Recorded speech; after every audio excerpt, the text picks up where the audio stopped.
The KEEL Morning Show.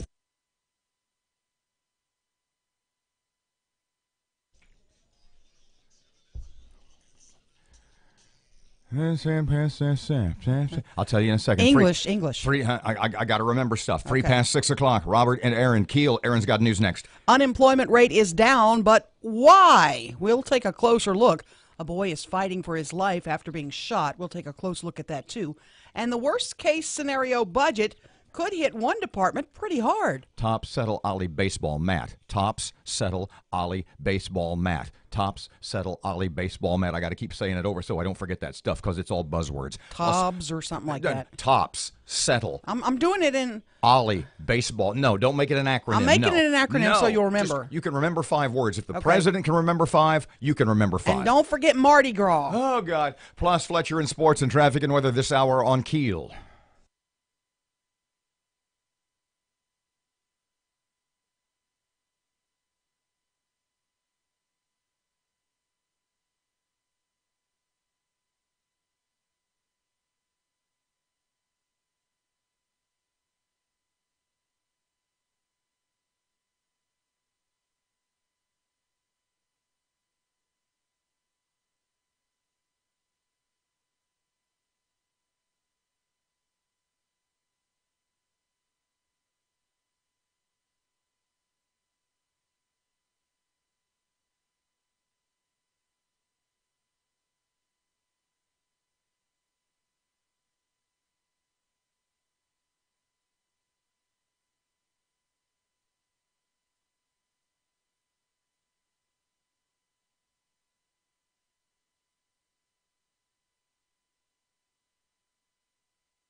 The power of information.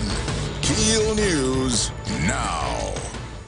Louisiana's unemployment rate down for the 8th straight month to 4.6%. It's the lowest unemployment rate in nearly a decade. Over 2.1 million Louisiana residents are currently working.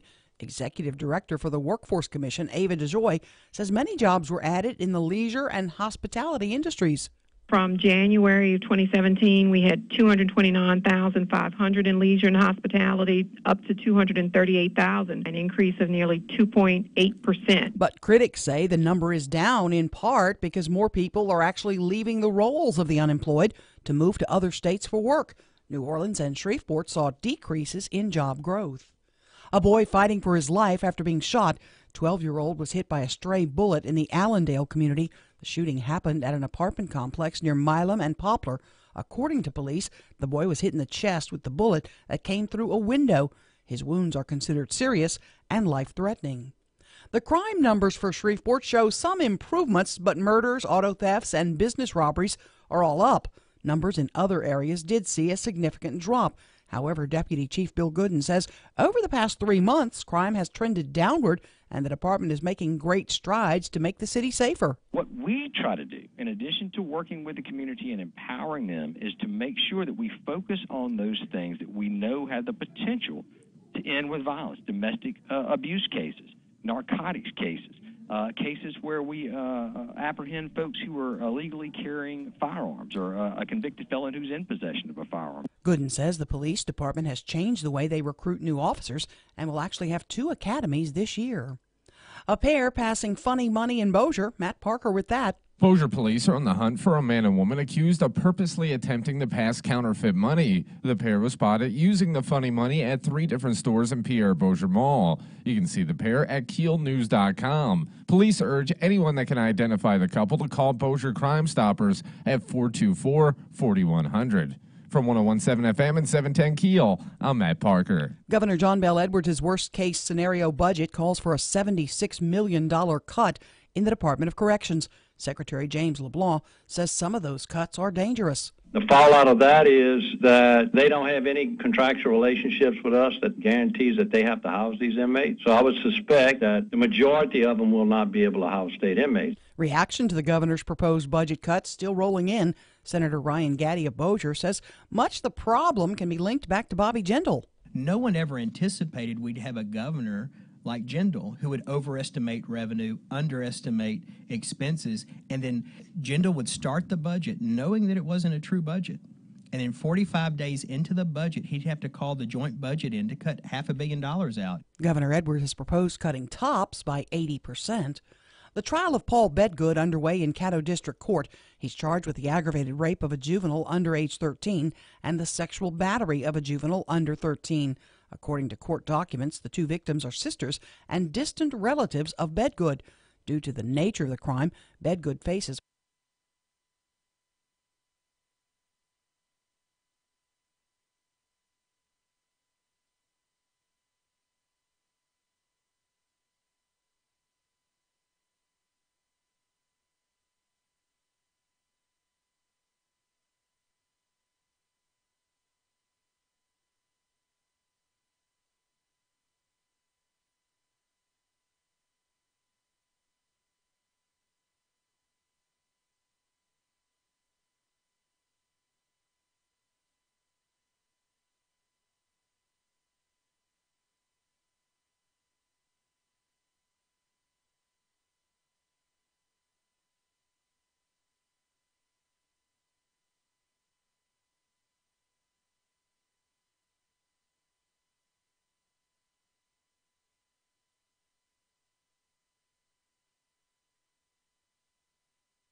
It is, once again, the best time of day to get where you're going because everything's all clear for your early morning drive to work or school. But look out later on this morning for some traffic delays on Texas Avenue near Mansfield Road.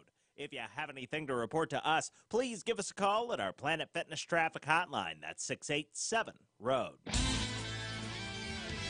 Your AccuWeather.com forecast, mild with sunshine and a high of 64 today. Tonight will be partly cloudy, low 38. An afternoon shower, clouds, high 60 tomorrow. With your AccuWeather.com forecast, I'm meteorologist Heather Zaire.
Good morning, 13 past 6 o'clock, 101.7 FM, 710 Keel. Robert J. Wright and Erin McCarty, you going to lather up? Are you going to slather that stuff on? It's time to lather up. On TV? I'm okay with that. I don't mind. Pull up my sleeves. You're like a reality show. I know I am. And you've lost all sense of self-consciousness.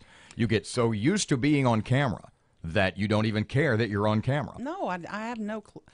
Have I ever had any self-consciousness? That's what you said. I thought you were going to say, I have no class. No, self-conscious. Gotcha. What is that stuff called? This is some sort of butter. I beg your pardon? Shea butter. Shea nourishing body butter. Like Shea as in house, C-H-E-Z? S-H-E-A. Okay, so no. Would you like some? So it's a big tub. No, you go ahead. Goo. Body butter I can't put on my toast, right? No, I wouldn't. Smells pretty good. Would you like to sniff? 101.7 FM, 710 Keel, Robert and Erin. The list of topics reason, okay, here they are again, and you can just pick the first segment. Tops, settle, Ollie, baseball, Matt, and Mardi Gras. I got to do Mardi Gras because I got a lot of calls last night. People were calling and, I wouldn't say harassing, but going, pardon me. Why are you stirring this up again? Okay. Well, let me ask you this. Why did you even bring this up? Why are you making a mountain out of the proverbial molehill? I know. Since there is, you and some friends get around, you get a couple of drinks in you, and you think they should change the Mardi Gras routes. No, I didn't.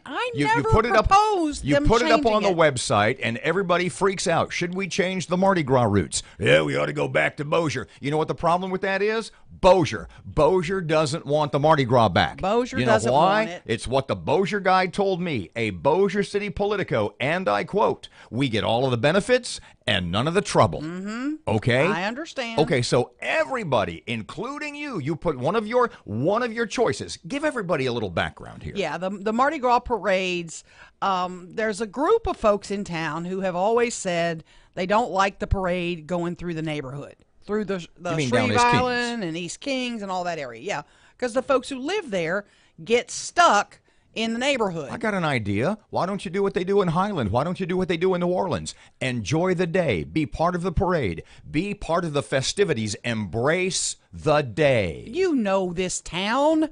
People aren't going to, there's not going to be 100% embracement. It's not going to happen. What was that word again? Embracement. That's what I thought it was. People are going to poo-poo things. But all the suggestions you have, specifically. Here's my ideas, or here's what I put in my poll. This is on KEELnews.com. Yeah, and I'll give you the numbers, how it's shaken up right now. What route should Shreveport's Mardi Gras take? Leave it the way it is. Don't be like me. Pardon me again. I know. But this is like me saying, what should be the major fuel we use in our next moon launch? Mm-hmm. There's not going to be a moon launch. I know there's not going to be a route change. They're not going to change the route. I'm not professing they change the route.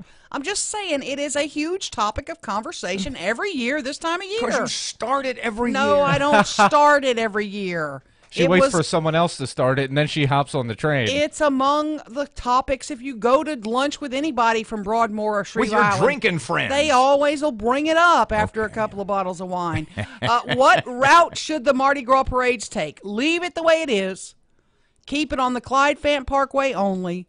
Return to a partial route in Bossier City. Or the fourth choice is I don't care. I'm going to click I don't care right now just because I want to see the results. Click here to vote. Let's see how our results are shaping up. Okay. 42% want to leave it the way it is. 39% say it should stay on the Parkway only. Run up the Parkway, back down. 11% say return to a partial route in Bossier. And 6.5% of us don't care. We don't care. What was the Bossier percentage? 11%. Okay. That you have no chance. Now, I was going to put reverse the route, start it at Preston and go earlier. You say, but they've tried that and it didn't work. You just said you don't have a chance. No, none of those have a chance except for the one that is. I know. Nobody in charge of anything is in the slightest way having this discussion. I know. You're just, you know what? I'm regurgitating what I hear from my neighborhood because remember, I'm on the board now. That is absolutely true. Oh boy. The Erin I am McCarty. power hungry now. Erin McCarty is now almost at a population. I am a population. She is now a politician, as you are part of the, what's it called? Captain Shreve Neighborhood Association. And I told you what you need to do is you need to get a little band made, and it should say like a little rubber band, like this one I have on, and it should say WWSLD. What would Stephanie Lynch do? Oh, I like that. And so I think there's a rule to if you're a politician, I'm going to get a T-shirt. Just ask yourself, what would Stephanie Lynch do? Yeah. And get ready to use the B word. Ooh. So, what were you going to say? I was going to say yesterday, well, I wouldn't classify myself as a politician. I don't want any. This morning, she's putting herself on the KEEL list of potential mayoral candidates. No, my skeletons are way Who too is it high going to up. be? Is it going to be Jerry Bowman? Is it going to be Steven Jackson? Is it going to be Jim Talaferro? Is it going to be Erin McCarty? No. Ollie Tyler, the current mayor, by the way, is going to join us for a full hour at 8 o'clock. No holes barred. Anything you want to ask her, you can text it to us at the Shreveport Security Systems text line. No what barred? No holes barred. No holds. No holds? HOLDS. Oh, my bad. It's not no holes barred? Wow, Yeah, I'm an idiot. Yeah, we'll stop right there. Okay. 19 What's the text number? I beg your pardon? Text us your questions for Ollie. 1-800-HOLDS. That's not right. The Shreveport Security Systems text line, if you have any questions for the mayor in the 8 o'clock hour, 318-392-1884. Don't say it. Don't say it. Don't say it. 19 past 6 o'clock, 101.7 FM, 710 KEEL. Time for traffic. Here's Ruben.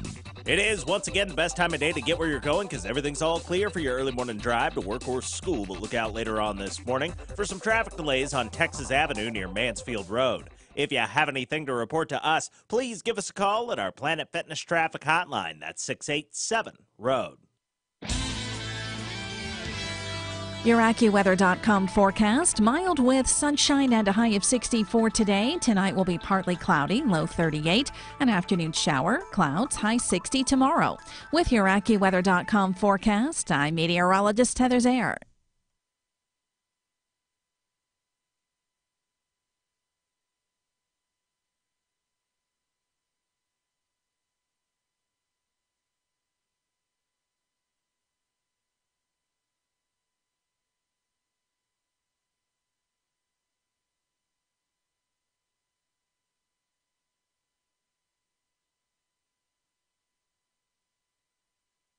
No, I just want it to be.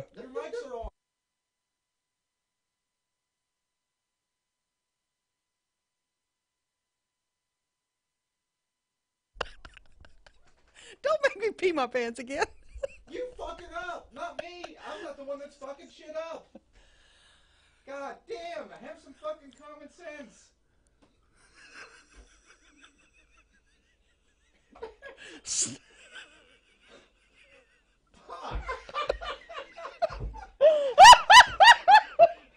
Stop it, man.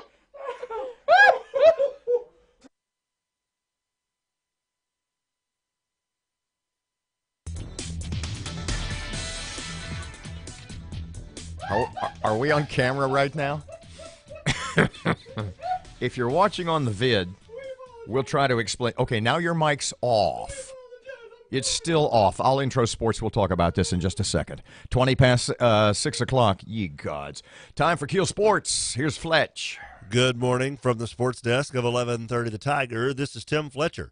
Northwestern State was buried under a barrage of New Orleans three-pointers in a 72-67 loss Wednesday night in Prather Coliseum. The Privateers connected on 9 of 17 threes to stave off the Young Demons. Ishmael Lane led Northwestern State with 14 points and 7 rebounds. Down in the Crescent City, the Lady Demons were knocked off by New Orleans 81-63. The Pelicans won for the 6th time in their last 7 games, turning Charlotte back 101-96. Drew Holiday had 19 points, while DeMarcus Cousins finished with 16 and 13 rebounds. The Pelicans get a chance to shave a game off Houston's lead in the Southwest Division when they host the Rockets tomorrow night. LSU officially welcomed back star running back Kevin Falk to the football coaching staff. He joins Ed Orgeron's crew as the all-time leading rusher in school history. He will be the director of player development. According to the Advocate, those duties include working with the players' academic direction, social development, and overall quality of life. From the sports desk of 1130 The Tiger, this is Tim Fletcher.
FM and 710 Keel. It helps if you turn on your mic. Her mic, so was that yours I heard myself in? I guess. 1017 FM, 710 Keel. Robert J. Wright and Erin McCarty. Okay, so still on the list, we covered Mardi Gras.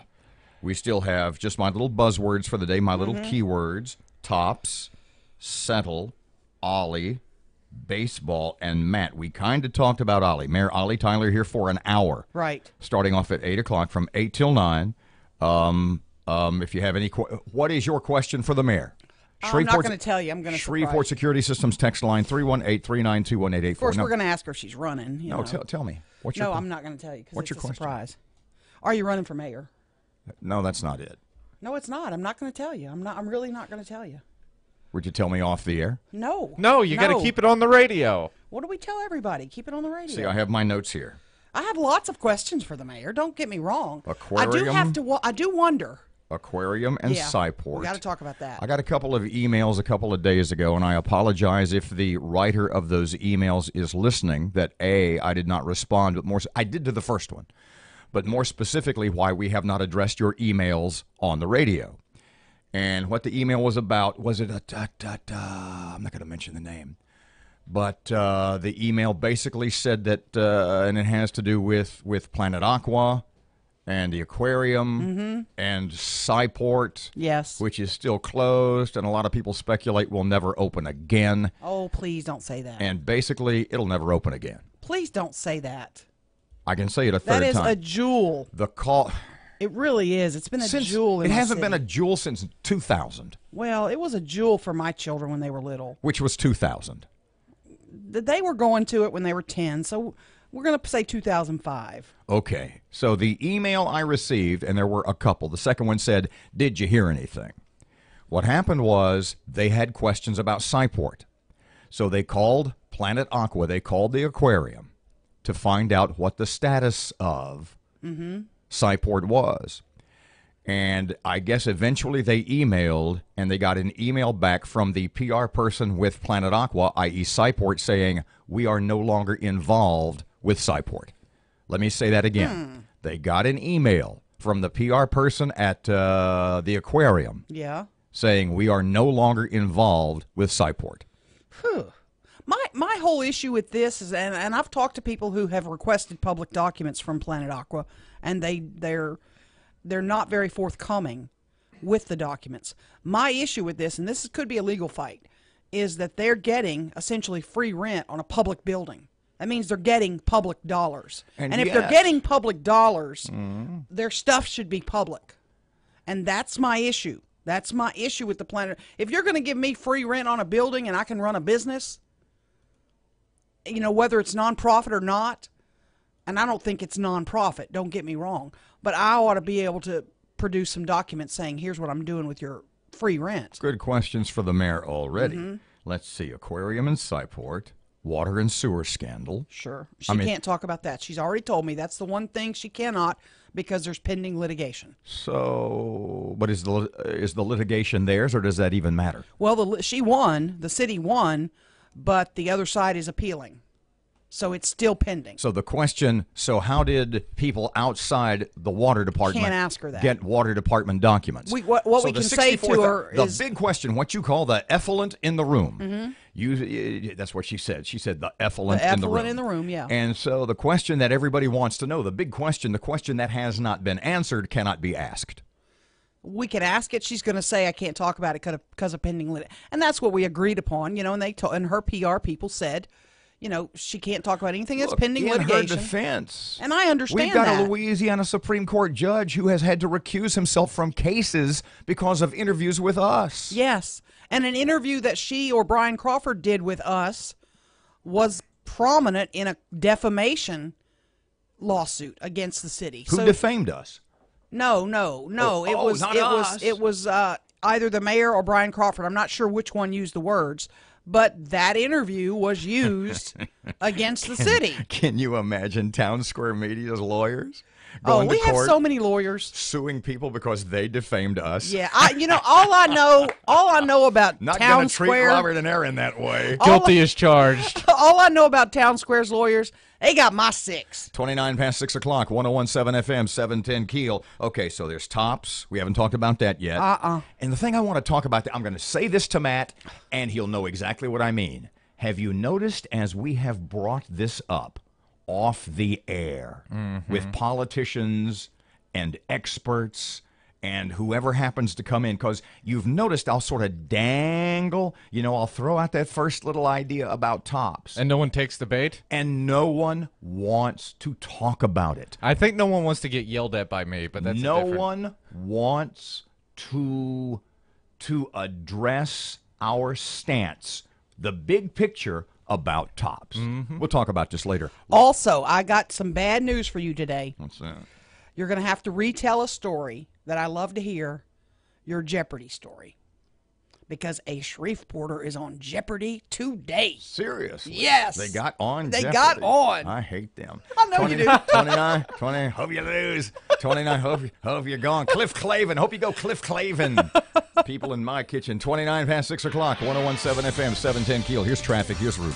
It is, once again, the best time of day to get where you're going because everything's all clear for your early morning drive to work or school. But look out later on this morning for some traffic delays on Texas Avenue near Mansfield Road. If you have anything to report to us, please give us a call at our Planet Fitness traffic hotline. That's 687-ROAD. Your AccuWeather.com forecast, mild with sunshine and a high of 64 today. Tonight will be partly cloudy, low 38. An afternoon shower, clouds, high 60 tomorrow.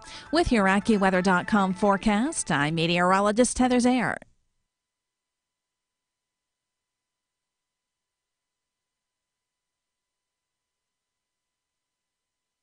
Signature Bridal Show will be at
The power of information. KEEL News now. A boy fighting for his life after being shot. Matt Parker with that. A 12-year-old boy was hit by a stray bullet last night in the Allendale neighborhood. The shooting happened in an apartment complex near Milam and Poplar. According to police, the child was hit in the chest with a stray bullet that came through a window. His wounds are considered serious and life-threatening. From 101.7 FM and 710 KEEL, I'm Matt Parker. Bossier police on the hunt for a man and woman accused of purposely attempting to pass counterfeit bills. The pair spotted using the funny money at 3 different stores in Pierre Bossier Mall. You can see the pair at KEELnews.com. Police urge anyone that can identify the couple to call Bossier Crime Stoppers at 424-4100.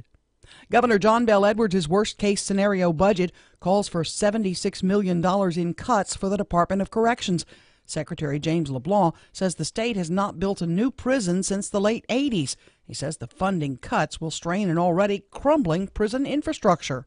Foremost is our fences, our kitchen equipment, roofs, windows, all the stuff that leads to a facility that's not operable. And that's kind of where we're headed if we don't do anything about it. LeBlanc says the cuts could lead to unsafe conditions for both inmates and correctional officers. Caddo Schools will be getting more than $2 million to help improve 23 struggling schools in the parish. The money is coming from the Department of Education's Redesign Fund. The money will fund pay incentives, training, and support for parish teachers who work at the struggling schools. The trial of Paul Bedgood underway in Caddo District Court. He's charged with the aggravated rape of a juvenile under 13 and sexual battery of a juvenile under 13. According to court documents, the victims are sisters and distant relatives of Bedgood. Due to the nature of the crime, Bedgood could face life in prison if convicted. Governor John Bel Edwards' worst-case scenario budget is making waves all across the state from both inside and outside of government. Senator Ryan Getty talks with us about some cuts he could support. Well, that there's some places where we can cut in DHH, some surgical cuts. That's about a $9 billion part of our budget. You can cut some there, and it's not fraud, waste, and abuse like folks are saying. It's going to be cuts that we feel. Governor Edwards has proposed cutting TOPS by 80%. He's also proposed deep cuts to higher ed. Rosie Yonker, a former Shreveporter, will be a contestant on Jeopardy today. She'll be challenging the reigning champ and another newcomer. You can watch the show at 4:30 this afternoon on KTBS. Crime numbers for 2017 in Shreveport are up slightly by 1% from the year prior, but Deputy Chief Bill Gooden telling KEEL News the numbers are better in most categories. We did make some tremendous strides, especially towards the end of the year, coming into the last quarter, and we saw some decreases in some pretty big categories of crime. Robberies, in particularly, were down tremendously the last quarter in a time when we normally see them go up. Murders, auto thefts, and business robberies all increased last year. President Trump says he's more than willing to answer questions under oath as part of the special counsel's Russia investigation. When asked by reporters about being questioned by Robert Mueller, the president said he's looking forward to it, actually. The owner of a $300,000 Ferrari is suing Marriott, saying a hotel valet gave his keys to a young man who was trying to impress a woman he just met. The Tampa Bay Times reports James Skip Fowler parked his Ferrari outside the Renaissance Resort and Golf Club, where it remained for more than 12 hours until 29-year-old Levi Miles showed up, told the woman it was his, and demanded the keys, saying the ticket was inside the car. But they didn't get far. An officer said Miles had difficulty driving the car. He says he's innocent of grand theft because the valet gave him the keys. I'm Erin McCarty on 101.7 FM and 710 KEEL.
637, Robert J. Wright, Erin McCarty, 1017 FM, 710 Keel. You can watch us on the Keel Facebook page, the video. Unfortunately. Streaming live, Keel Facebook page. Are we playing one of the interviews yesterday next? Are we redoing that? I don't know. Who did you want to listen to? We had, who did we have in the 8 o'clock hour? We had somebody really good. Golly, I'm getting old. My memory is really fading. Wow. Really fading. Whoever it was, they weren't as good as me. We had a comment on the Keel Facebook page. Yeah, we did. Yeah, we did. Why don't you read it out loud? Jason Middlebrook says... okay, go ahead. Well, people can see it. It's not like it's anonymous. He wrote, I love the rawness. I guess Matt's using rough language. Y'all must only mute things while libeling people. No, we don't libel people. We never do that. There's a story behind that. What happened was Erin just decided out of the blue to turn on her microphone. She wanted to record something off the air, and she opened her microphone as though it's not on. But Matt's got a couple of buttons to hit. Yeah. And he started yelling at her about. So people understand, we do a lot of behind the scenes, off air stuff, and for it to work properly and to go to the places it needs to, Erin, I have to reset the board. Yeah. Erin, just out of the blue, goes, dude, I'm going to turn on the microphone and start talking. So she's talking live on the air. Matt was very unkind to me. He was yelling at you. I think you should put notes on Facebook. Tell Matt to be nice to Erin. Now, here's the point I was going to make. Because on my Bill Gooden is who we had yesterday. On my list of topics for the day, Mm-hmm. I had tops, settle. Yeah. See, I meant John Settle because he was here yesterday. Right. And John made the point off the radio that we should have live, people could watch and or hear us off the air. We would be so fired. When we're off, because he said, because so many interesting things happen. Yes. And the point being is, it's not that, and I know you'll agree, and I know you'll agree. The point is not that we say things, and there is frank talk. It's kind of like a locker room, I'll give you that. But on the other hand, when we're off the air, people in the room who we are interviewing will tell us things that they wouldn't tell us on the air. Absolutely. And which leads to a million other things. You bet. So the point being, as great an idea as that would be from Mr. John, you know, you guys need to let people listen in off the air. Oh, it could get ugly. It's the Heisenberg principle in physics. Yeah. You change something by observing it. The point being, we would love, but think of everything that we would miss. Oh, think gosh. of everything we wouldn't find out. Think of everything we wouldn't know. So many juicy tidbits are gotten off the air. If the mics weren't on all the time. And you know, it'd just be a lot of me yelling, too. That's true. 639, it's 1017 FM and 710 Keel traffic time. Here's Ruben. It is, once again, the best time of day to get where you're going because everything's all clear for your early morning drive to work or school. But look out later on this morning for some traffic delays on Texas Avenue near Mansfield Road. If you have anything to report to us, please give us a call at our Planet Fitness traffic hotline. That's 687-ROAD. Your AccuWeather.com forecast. Mild with sunshine and a high of 64 today. Tonight will be partly cloudy, low 38. An afternoon shower, clouds, high 60 tomorrow. With your AccuWeather.com forecast, I'm meteorologist Heather Zaire.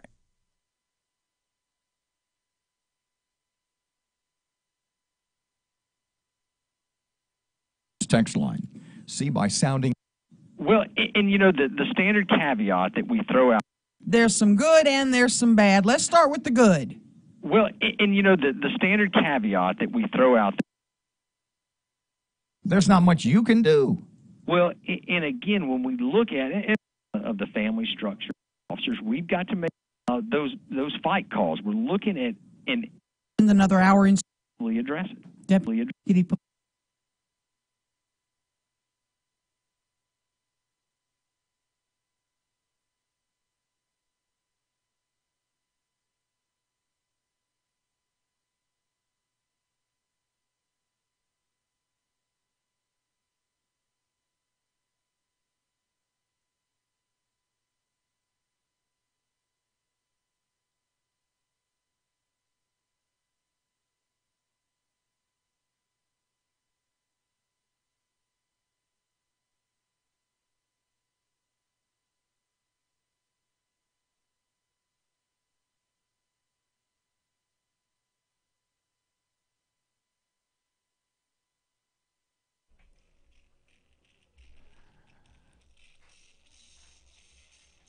See you stacking up the chair down there. Is your back bothering you? Yeah, my back's. I've got a little bit of a twitch in it today. 101.7 FM, 710 Keel, Robert J. Wright and Erin McCarty. Keel app's a free download presented by Office Furniture Source. So yesterday in the 7 o'clock hour, we had local muckraker John Settle on. He was saying crime numbers unacceptable. Right. He said it's the perception is the reality, that people perceive Shreveport as being a very violent, even deadly place. Mm-hmm. And that's just got to stop. It's Right. got to end. That when people say, well, it's better than it was 20 years ago, he said, I don't give a damn about 20 years ago. I care about today. I care about now. Yeah. So in the 8 o'clock hour, we had Shreveport Police Deputy Chief Bill Gooden. Mm-hmm. And that was kind of where we started, was the good news, the bad news, the numbers from 2017. And you said, well, let's start with the good news. Well, and you know, the standard caveat that we throw out there whenever we talk about statistics, and this is very important, statistics are important. They help us to identify emerging crime patterns. They help us to efficiently allocate our resources, and they're how we report information to the Department of Justice. But at the same time, it's incumbent upon us as police officers, as law enforcement officials, to understand that each one of these numbers we're about to talk about represents a victim, a person who has suffered some sort of loss, and that's not lost on us.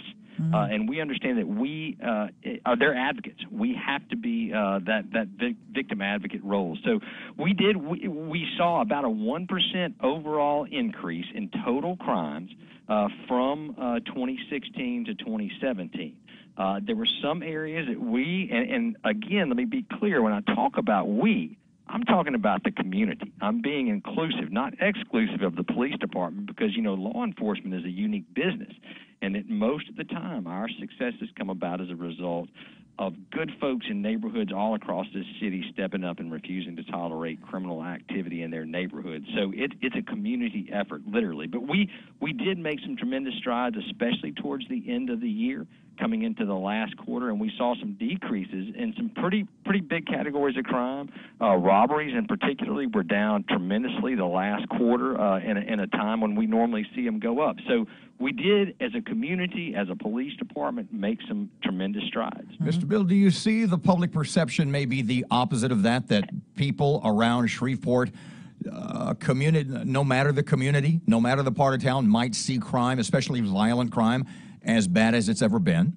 Well, and that's one of the challenges that we face daily as a police department is getting that message out there and making sure that we're engaging the public and dealing with that perception of crime as well.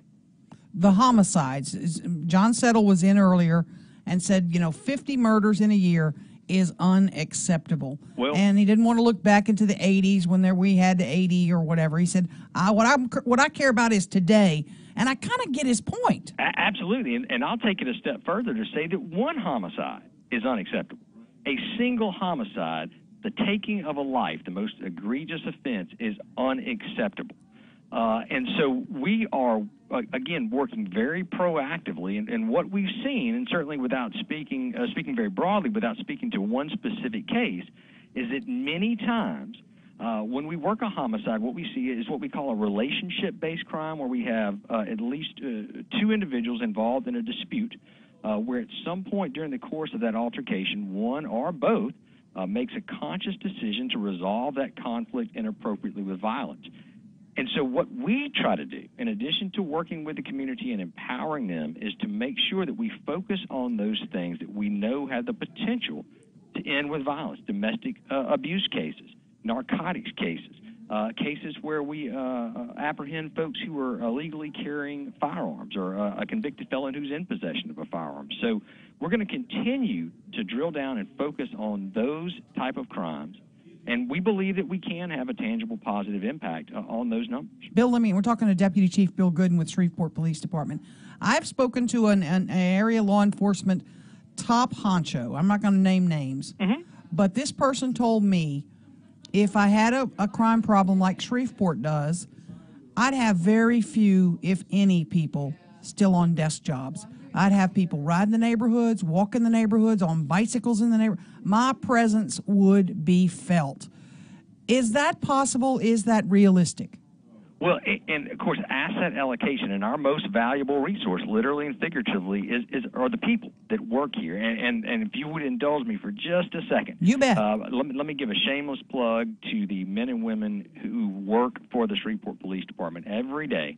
They come in, they put this uniform on, they do a difficult, dangerous job, and they do it with no fanfare and very few accolades.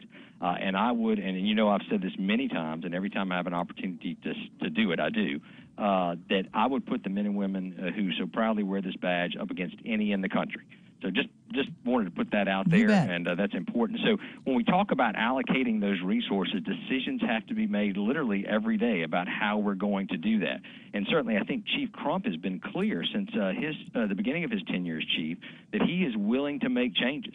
And he has done that, and we are continuing to do that. Tell us about that. What changes have been made to address crime? Well, and for instance, and we can talk about things that we can do that directly affect crime rates, we believe. And there's so many variables that have an impact on crime rates. You've got to be very cautious when we make correlations. But indirectly, I think we could say that Chief Crump made some substantive changes to the way that we recruit folks. And so what we saw in 2017 was that we hired almost 70 police officers. 69 police officers went to 2 police academies, which was up exponentially from where we had been in previous years. That's important because there's no doubt, and of course, speaking anecdotally, there's no doubt that the more officers we have, we believe we can reduce crime. So this year, we're budgeted for 2 academies where our goal is to hire 40 folks to start an academy next month and then 40 folks to start an academy in August. So that's important. Then Operation Long Haul. So some of the strategies that we have put in place here to get additional officers on the street, and that's a collaborative effort. That's the mayor, the city council giving us that $150,000 in July to move forward with some of those overtime initiatives. Excuse me just a second, Bill. Michael Carter, who's head of the police union, as you know, he was highly critical of Long Haul, said it was underfunded and understaffed. Obviously, you disagree. Well, and let me say this: we all, Sergeant Carter, John Settle, I think we all had the same goal, and we all want Shreveport to be a safe place. We want Shreveport. We want to reduce crime. We want to protect and serve. We want to do those things that the citizens expect us to do. And folks bring different perspectives to the table, and folks bring different opinions, and that's not unhealthy. That's a positive thing, because inclusiveness, and especially from a law enforcement perspective, it's important that we look at all the facets of a problem, because we're going to have to work together to solve it. So folks are going to bring different opinions to the table, and at the end of the day, each one of those has some value in a way. However, the chief of police has got to make decisions on a daily basis about how he or she is going to run the police department, and that's any police department from New York to L.A. Bill, let me ask you this. Early this morning, 1 o'clock, 2 women at a club get in a fight. One stabs the other. Who's at fault here? I know people will holler, "Oh, the police need to do more." You can't be held accountable for every stupid thing people do, right? Well, and crime is a complex sociological issue, and I think it's kind of human nature. Sometimes we want to distill things down to their simplest form. And there's so many facets, so many variables that have an impact on crime. Who's to say? Could alcohol have played a factor in the stabbing this morning? Absolutely. Could one of those individuals have a warrant? Now, this is entirely speculative on my part and hypothetical, but could one of those individuals have had a warrant? Absolutely. Could one of those individuals be on probation? So there's so many different things that play into these things. You have to be cautious about making correlations, but at the end of the day, as police officers, as a police department, we are responsible for crime reduction and not just reducing crime, but addressing the perception or the fear of crime in our communities. And again, we're going to work proactively to do those things. Let me ask you another question, because this is a deeper, and Robert and I have talked about this a lot. I would bet, and I'm using today's stabbing as just an example, I would bet that these 2 women involved probably could use a little more education. They could use a little more family background. If I get in a dispute with you, Bill, I'm not going to pull out a knife and stab you. That's not how I operate. And we've quoted it a bunch of times. We had a shooting in 2017 where a guy shot a guy in the chest over $10. It's you can put 1 million cops on the street, but if they're watching the game and they get in an argument, then there's not much you can do. Well, and again, when we look at it, and let's just drill down into or take violent crime specifically.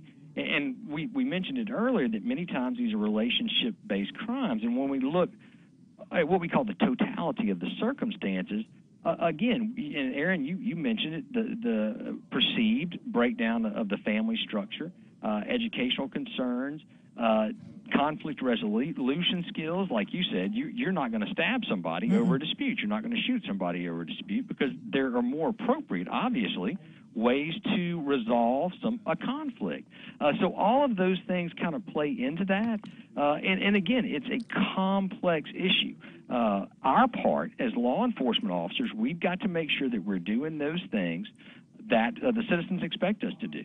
And we've got to make sure that we're proactive. So when we allocate our resources, we're looking at where we get those shots fired calls. We're looking at where we get those fight calls. We're looking at and analyzing this data so that we can most effectively address it.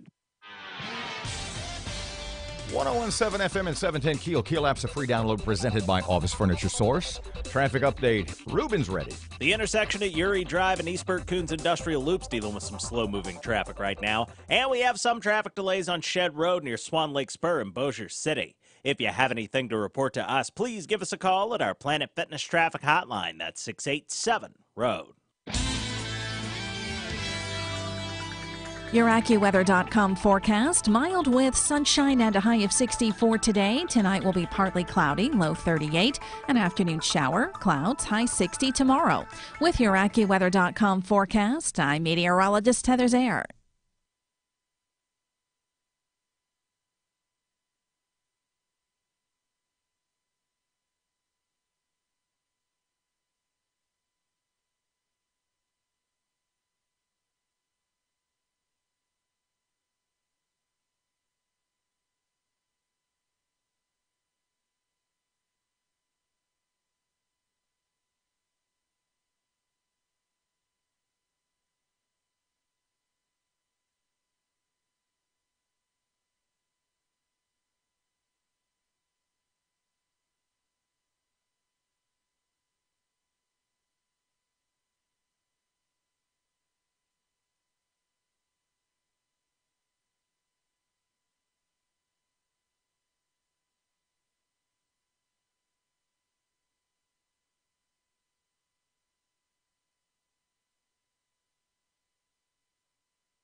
Good morning, 656. It's 1017 FM, 710 KEEL, Fox News. Erin with local stuff in a second or two. Right now, here's Rush on KEEL. The Disney company says they're going to give employees a one-time cash bonus of $1,000. About 125,000 employees in the U.S. are eligible.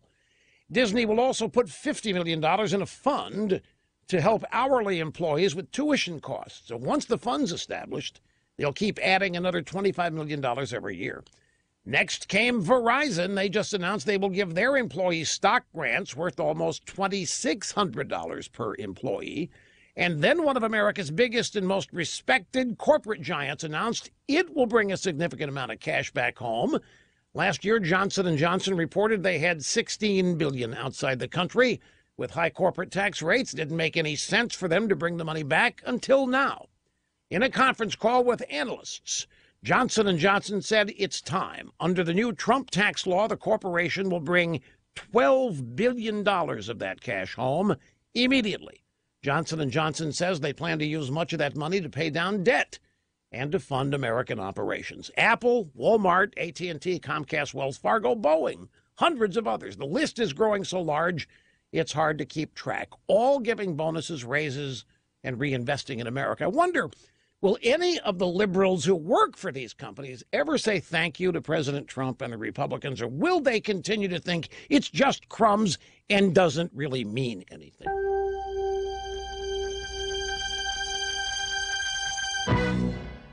Leaders from the local community, the state, and the nation. We have them all. This is Deputy Chief Bill Gooden with your Shreveport Police Department, and it is always my privilege to have an opportunity to talk to Robert and Erin in the morning. They do a tremendous job, and we appreciate their support. We are KEEL, 1017 FM and 710 KEEL.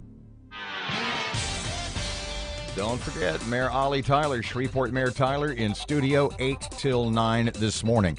1017 FM, 710 KEEL, and the KEEL app, a free download from Office Furniture Source. Traffic update just ahead of Fox News. Here's Ruben. The intersection at North Market and North Hearn Avenues dealing with some slow-moving traffic right now. And we have some traffic delays on East Texas Street near Benton Road in Bossier City.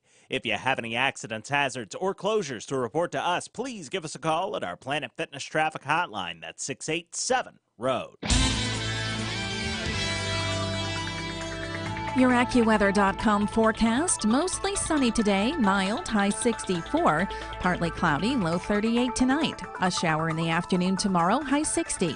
With your AccuWeather.com forecast, I'm meteorologist Heather Zaire. Breaking news and trending talk. This is 1017 FM and 710 KEEL. KEEL, Shreveport.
Good morning. It's 7:03. Robert and Erin, 101.7 FM and 710 Keel. Down yonder, other end of the gopher-shaped broadcast table, Miss Erin has news up next. A boy fighting for his life after being shot. Denzel Washington is headed in our direction. We'll tell you why. And also coming up, a local gal is on Jeopardy today. Don't forget, Mayor Ollie Tyler joins us in the 8 to 9 hour, but I'm still going to try to pry Erin's questions out of her in this. No. You don't think I can do it? No. I'll get you some, like dental gas. Nah. Let me see. Tops. We talked about. No, we didn't talk about tops. No, we haven't. And Baseball? What's that? They had Hall of Fame voting.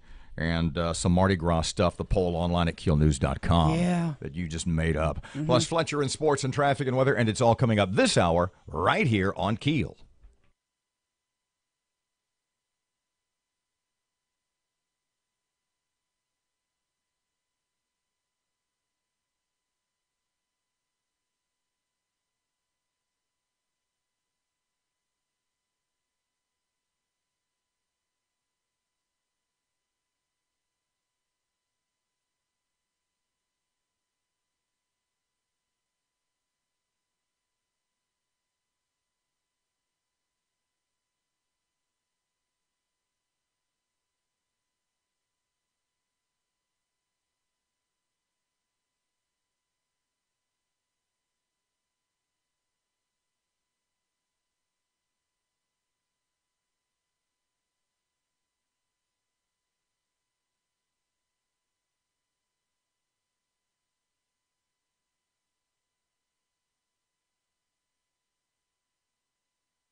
The power of information.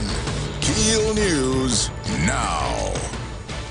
Area schools getting grant money to boost grades. Matt Parker takes a look at that. Caddo Parish schools will receive more than $2 million to help improve 23 of their struggling schools. The money's coming from the Louisiana Department of Education's School Redesign Grant Fund. The money will fund pay incentives, training, and support for parish teachers who work at the struggling schools.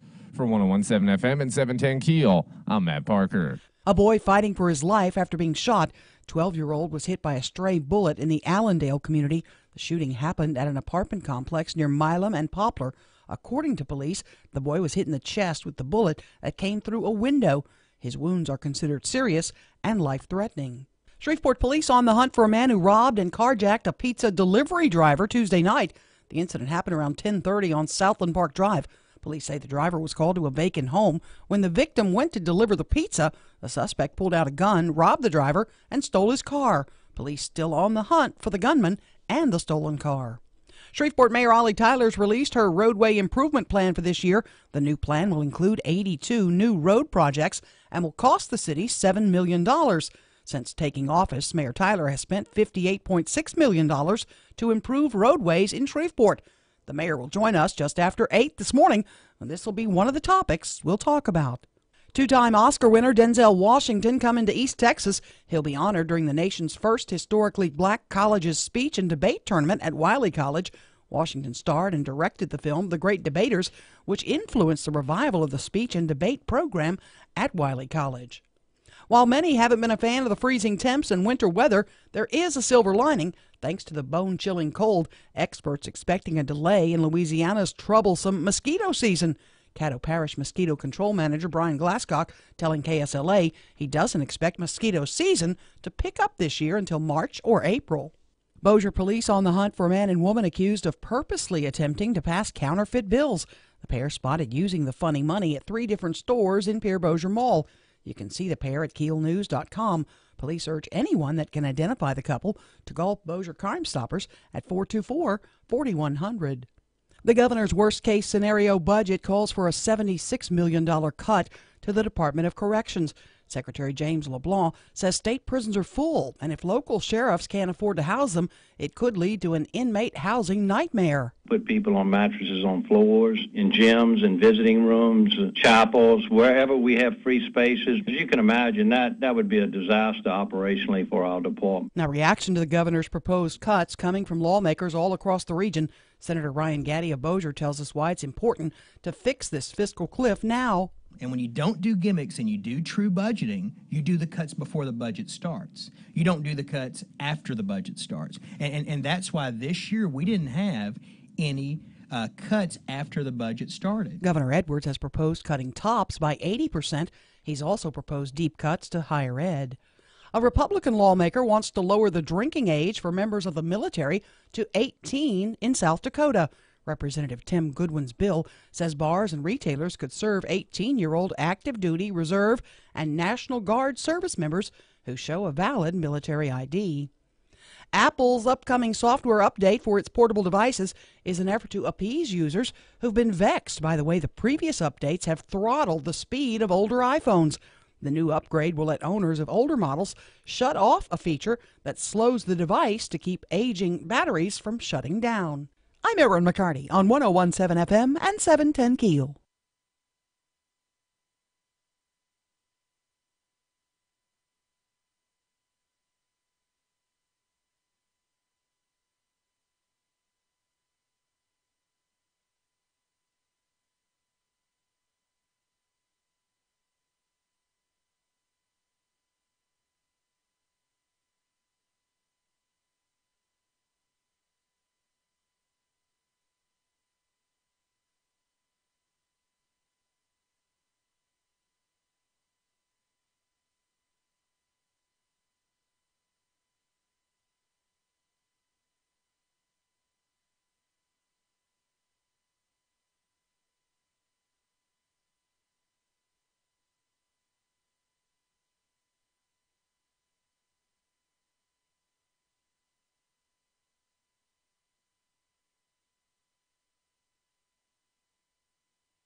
Ten past 7 o'clock, 101.7 FM and 710 KEEL Thursday morning traffic update. Ruben's ready. The intersection at North Market and North Hearn Avenues dealing with some slow-moving traffic right now. And we have some traffic delays on East Texas Street near Benton Road in Bossier City. If you have any accidents, hazards, or closures to report to us, please give us a call at our Planet Fitness traffic hotline. That's 687-ROAD. Your AccuWeather.com forecast, mild with sunshine and a high of 64 today. Tonight will be partly cloudy, low 38. An afternoon shower, clouds, high 60 tomorrow. With your AccuWeather.com forecast, I'm meteorologist Heather Zaire.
Good morning. It's 12 past. Did I squeak on that? You did. Good morning. 12 past 7 o'clock, 101.7 FM, 710 KEEL. Robert J. Wright and Erin McCarty.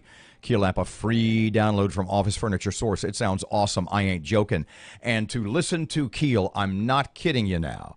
The amount of time that it takes you to lean over and turn on the radio either in the car or at home, it takes about half that much time to listen live on the app. Mm-hmm. It just it's like lightning quick, and it booms. And the audio on that thing just explodes. And you know the cool thing about it is that every day I hear from somebody. Congressman Mike Johnson listens in D.C., I've got state leaders and lawmakers listening in Baton Rouge. 53230. It's so cool. Wherever you are, you can listen to us. So if you're missing, you need a Robert and Erin fix, because Lord knows we're addicting. I don't know which cut it is. The Mike Johnson We Are KEEL cut. Can you find that one for us real quick? Oh, dear Lord. We can talk in the meantime. Hold on. Wait a second. When somebody's computer flopped yesterday, when your computer froze up, didn't we go out of our way to appear inept for 20 or 25 seconds so you could reboot the computer? No, you just talked about how my computer was crap. Well, I have the audio tape. I make my point.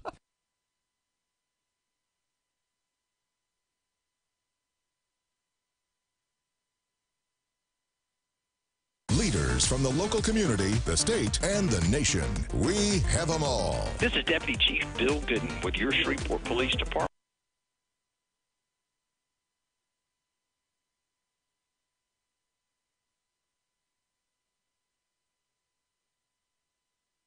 Mike Johnson? Yeah, one? Okay, Hold this is on. the one where he talks about the app. That's just the one I want. From the local community, the state, and the nation. We are KEEL. This is Congressman Mike Johnson. I think we've got one of the best radio programs in the country right here in Shreveport Bossier. Robert and Erin are always on top of things in our community, our state, and our nation. With the app, we can listen even when we're in Washington. 1017 FM and 710 KEEL.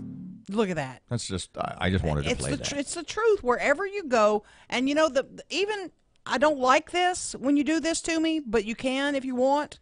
If you're like on the beach in Destin or in Cabo or in Bermuda, and you text and say you're listening to us on the app, I appreciate that you're listening. I don't appreciate you telling me you're on the beach somewhere. Who was it that texted us and they were listening in China? Oh, I forget. I'll My brother was in China. It wasn't my brother, though. It wasn't your brother. Huh. It'll pop into my head in a second. So Barry Bonds, Hall of Fame election yesterday. And by the end of the day, there were four. It was, let me think a second. It was Jim Thome, Indians, 600 home runs, career. Yeah, he's unavoidable. Chipper Jones, no question there, 97% of the ballots. Outfielder Vladimir Guerrero, who played most of his career in Montreal. And then was it Oriole? And Trevor Hoffman, relief pitcher, closer Trevor Hoffman. Hardly heard of any of those guys. Well, that doesn't mean they're not of note and not deserving of the vote. Okay. If you had a vote, and I'll ask both of you, because Barry Bonds was on 50, I want to say 52, maybe 50. Yeah, you have to have, of all the writers, et cetera, who have a Hall of Fame vote, you have to be named on 75% of the ballots. And Barry Bonds was not elected to the Hall of Fame. But he was on, I think it was 56% of the ballots. If you were a Baseball Hall of Fame voter, would you vote for Barry Bonds or Mark McGwire or Sammy Sosa or Roger Clemens? Clemens was on about 50% of the votes also.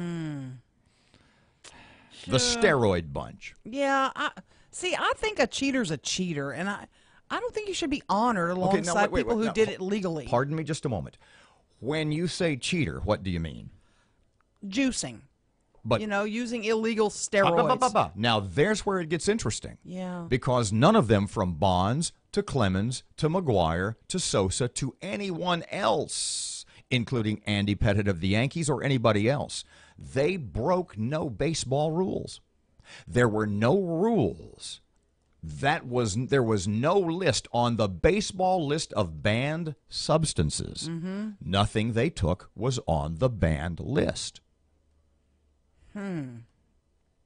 Yeah, but I still... Wait. Nothing they took was on the list of banned substances. Does that change your point of view? Right. A little bit. But, And if Jose Canseco's contention that 3 out of 4 Major League Baseball players in that era were on some sort of steroid, maybe they were just the ones that got caught because they were the big names. Maybe everybody in that era. Maybe Canseco's right. Maybe 3 out of 4 players from that generation were in fact on what you said, illegal, but not really substance. There's this piece on ESPN, and I'm looking at it now, and there's some rules to qualify you for the Hall of Fame. And this piece says, and I'm quoting, none of these gentlemen can get past rule number 5. which reads as follows. Voting shall be based on the player's record, playing ability, integrity, sportsmanship, character, and contributions to the team. So I ask you once again, what rule did they break? They're claiming that they were banned. This piece is saying that they banned did now. know. No, that they did Well, they know. did an interview with Mark McGuire once. There was a jar, a big bucket of creatine in his locker room, and he showed it to reporters. No, they weren't. No. This piece in ESPN says they did admit cheating. And you know the irony of it all is that right now you see in the news every day this Nasser guy at Michigan State. And now the president or chancellor, I forget, maybe that's one job, two jobs rolled into one. Lou Anna Simon, the woman who is chancellor, is president of Michigan State, because of that scandal, has been forced to resign. Yeah. Because she is considered, she was in charge, she should have known. Mm-hmm. You know who was the commissioner of baseball during all this, to use your word, cheating? Bud Selig. You know where Bud Selig is now? In the Hall of Fame. Yeah. Let me say that again. Bud Selig, who was the commissioner of baseball during baseball's steroid era, and who, by all accounts, should have known. But he's in the Hall of Fame. In the U.S., and here's the other part of this argument that ESPN is making, steroids are classified as controlled substances, and possessing or using them without a prescription is a federal crime. So they were committing federal crimes. I'm not saying they weren't illegal substances. I'm saying baseball had no rule against using them. And baseball has no rule against murder. You have a look on your face. Well, I'm just looking over the list because I pulled up the full results and everybody that could have possibly gone in this year. And the people that were selected were just wrong. I mean, Chipper Jones, first ballot Hall of Famer, no questions asked. Jim Thome, first ballot, 600 home runs. Jim Thome is not a first ballot Hall of Famer. How many guys have 600 career home runs? I don't have that number in front of me. Hold up your hand, that many. Jim Thome, the second year at best. Vlad Guerrero, he was on his second ballot. You just want to get in your 2 cents about Mike Messina because you're an Orioles Mike fan. Messina was a clean pitcher in the steroid era and put up fantastic numbers. He did deserve to get in. But I also agree that, Roger Clemens and Barry Bonds, whether you like their personalities or what they did, those guys were Hall of Famers without the banned substances. 19 past, gotta go, kid. 19 past 6 o'clock, 101.7 FM, 710 Keel. Don't forget Mayor Ollie Tyler joining us in the 8 o'clock hour, less than an hour from now. Traffic time. Here's Ruben. Keeping an eye right now on some slow-moving traffic on Uri Drive and Southfield Road, and we're still keeping a close eye on that major accident on North Market southbound near I-49. If you have anything to report to us, please give us a call at our Planet Fitness traffic hotline. That's 687-ROAD. Your AccuWeather.com forecast. Mild with sunshine and a high of 64 today. Tonight will be partly cloudy, low 38. An afternoon shower, clouds, high 60 tomorrow. With your AccuWeather.com forecast, I'm meteorologist Heather Zaire.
Twenty-two past 7 o'clock, Keel Sports. Here's Fletch.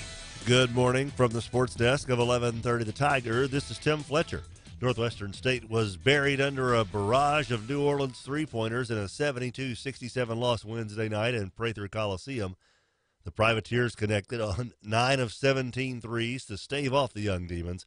Ishmael Lane led Northwestern State with 14 points and 7 rebounds. Down in the Crescent City, the Lady Demons were knocked off by New Orleans 81-63. The Pelicans won for the 6th time in their last 7 games, turning Charlotte back 101-96. Drew Holiday had 19 points, while DeMarcus Cousins finished with 16 and 13 rebounds. The Pelicans get a chance to shave a game off Houston's lead in the Southwest Division when they host the Rockets tomorrow night. LSU officially welcomed back star running back Kevin Falk to the football coaching staff.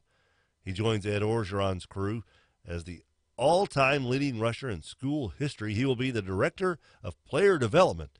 According to the Advocate, those duties include working with the player's academic direction, social development, and overall quality of life. From the sports desk of 1130 The Tiger, this is Tim Fletcher.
Twenty-five past 7 o'clock, 101.7 FM and 710 Keel, Robert and Erin. Just one more note on this Hall of Fame stuff. You know what Bob Feller told me once? I mean, told me in an interview. I interviewed Bob Feller when I was in Cleveland the second time. Mm-hmm. And just to show you how times have changed, Bob Feller, Hall of Fame pitcher. And what Bob Feller told me was, and what did he miss? 3 years from for World War II.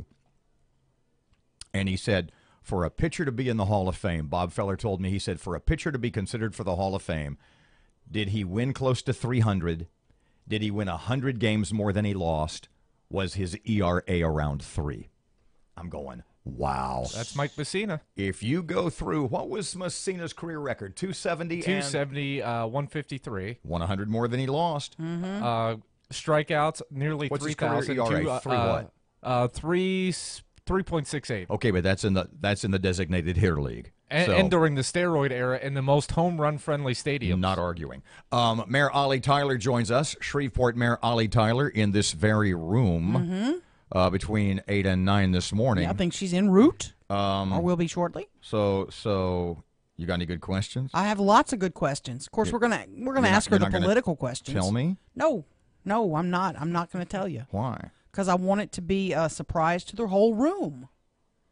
I have some good questions for her. Well, I got some good questions, but I don't hesitate to tell you what they are. No, I want it to be kind of spontaneous, and I want to hear your reaction too, because I've not heard her talk about a couple of these things, and I want to hear it. Yeah, I know we got to get to Cyport and the aquarium. We're going to talk politics. I told you last hour about those emails I got. Yeah, she wants to talk about her road program and what she's planning for her. This could be her last year of this term. What have you heard about Cyport? I'm still hearing it's going to reopen, but I know you're hearing the opposite. Which I hate to hear that. The Vox Populi is that Cyport will never open again. I hate hearing that. It is such a jewel in our community. When's the last time Cyport was a jewel? 05 maybe? I don't know. It's been a dozen years probably. Well, I haven't been there since my kids were younger. The point I was going to make was I got an email from a listener who said they had emailed Planet Aqua, i.e. the aquarium, the new aquarium, because they were supposedly overseeing the Cyport renovation. And this listener sent an email to the aquarium, to Planet Aqua, saying, what's the status? What can you tell me about Cyport? And he got an email back from their PR lady, and it was we're not involved. See, there's a lot of questions about that, too, because Planet Aqua is getting essentially subsidized rent from the city. So when they get subsidized rent from the city, they have to be accountable, because that's essentially the city of Shreveport giving them money. And for me, they need to be accountable. What are you doing? Are you paying your bills? Let's look at your books. Why? They've not been real open about all that. Are the subcontractors why have the subcontractors filed liens against you? Yeah, and what is your involvement with Cyport? And I have a lot of questions about that. We can ask the mayor about this stuff. Now, she cannot talk about, you said, about the water billing stuff. Because the lawsuit is still pending. And she's never going to talk to you about a pending lawsuit. No political person will. Oh, yes, they will. Well, then they'll have to recuse themselves because they're Louisiana State Supreme Court judges. Yeah, that has happened, and we just need to be sure if it's a pending litigation. So they don't want to cause trouble for the lawsuit. As you have referred to it, the elephant in the room, the question that you can't get an answer to, i.e., how did all those water bills end up in the hands of people outside the city, outside the water department? That's the big question. The question that no one can answer cannot be asked. We can ask it, but I'm going to tell you now, she's going to say it's pending litigation. I can't answer that. Mayor Ollie Tyler in this room on KEEL, coming up just after 8 o'clock this morning. And what you thinking? If you have questions for her. Ooh, Shreveport Security Systems text line. 318-392-1884. Nice job. Thanks. 29 past 7 o'clock. Erin has local news up next. Here's Ruben. Still keeping a close eye on that major accident on North Market southbound near I-49. And we have some traffic delays on Airline Drive just north of Shed Road in Bossier City. If you have anything to report to us, please give us a call at our Planet Fitness traffic hotline. That's 687-ROAD. Your AccuWeather.com forecast. Mild with sunshine and a high of 64 today. Tonight will be partly cloudy, low 38. An afternoon shower, clouds, high 60 tomorrow. With your AccuWeather.com forecast, I'm meteorologist Heather Zaire.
The power of information.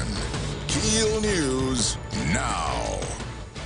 A boy fighting for his life after being shot. Matt Parker with that. A 12-year-old boy was hit by a stray bullet last night in the Allendale neighborhood. The shooting happened in an apartment complex near Milam and Poplar. According to police, the child was hit in the chest with a stray bullet that came through a window. His wounds are considered serious and life-threatening. From 101.7 FM and 710 KEEL, I'm Matt Parker. Bossier police on the hunt for a man and woman accused of purposely attempting to pass counterfeit bills. The pair spotted using the funny money at 3 different stores in Pierre Bossier Mall. You can see the pair at KEELnews.com. Police urge anyone that can identify the couple to call Bossier Crime Stoppers at 424-4100. Governor John Bel Edwards' worst-case scenario budget calls for $76 million in cuts for the Department of Corrections. Secretary James LeBlanc says the state has not built a new prison since the late 80s. He says the funding cuts will strain an already crumbling prison infrastructure. Foremost is our fences, our kitchen equipment, roofs, windows, all the stuff that leads to a facility that's not operable. And that's kind of where we're headed if we don't do anything about it. LeBlanc says the cuts could lead to unsafe conditions for both inmates and correctional officers. Caddo Schools will be getting more than $2 million to help improve 23 struggling schools in the parish. The money is coming from the Department of Education's Redesign Fund. The money will fund pay incentives, training, and support for parish teachers who work at the struggling schools. The trial of Paul Bedgood underway in Caddo District Court. He's charged with the aggravated rape of a juvenile under 13 and sexual battery of a juvenile under 13. According to court documents, the victims are sisters and distant relatives of Bedgood. Due to the nature of the crime, Bedgood could face life in prison if convicted. Governor John Bel Edwards' worst-case scenario budget is making waves all across the state from both inside and outside of government. Senator Ryan Getty talks with us about some cuts he could support. Well, you know that there's some places where we can cut in DHH, some surgical cuts. That's about a $9 billion part of our budget. You can cut some there, and it's not fraud, waste, and abuse like folks are saying. It's going to be cuts that we feel. Governor Edwards has proposed cutting TOPS by 80%. He's also proposed deep cuts to higher ed.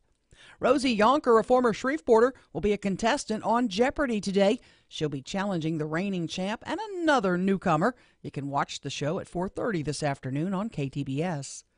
Crime numbers for 2017 in Shreveport are up slightly by 1% from the year prior, but Deputy Chief Bill Gooden telling KEEL News the numbers are better in most categories. We did make some tremendous strides, especially towards the end of the year, coming into the last quarter, and we saw some decreases in some pretty big categories of crime. Robberies, in particularly, were down tremendously the last quarter in a time when we normally see them go up. Murders, auto thefts, and business robberies all increased last year. President Trump says he's more than willing to answer questions under oath as part of the special counsel's Russia investigation. When asked by reporters about being questioned by Robert Mueller, the president said he's looking forward to it, actually. The owner of a $300,000 Ferrari is suing Marriott, saying a hotel valet gave his keys to a young man who was trying to impress a woman he just met. The Tampa Bay Times reports James Skip Fowler parked his Ferrari outside the Renaissance Resort and Golf Club, where it remained for more than 12 hours until 29-year-old Levi Miles showed up, told the woman it was his, and demanded the keys, saying the ticket was inside the car. But they didn't get far. An officer said Miles had difficulty driving the car. He says he's innocent of grand theft because the valet gave him the keys. I'm Erin McCarty on 101.7 FM and 710 KEEL.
Good morning. It's 7:35, 101.7 FM and 710 KEEL. Robert J. Wright and Erin McCarty. Shreveport Security Systems text line 318-392-1884 for the mayor's visit just after 8 o'clock this morning.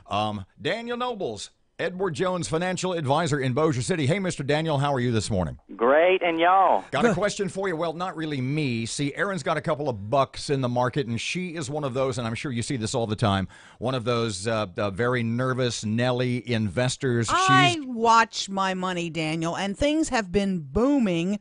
My worry is the bubble going to burst? Do I need to be worried?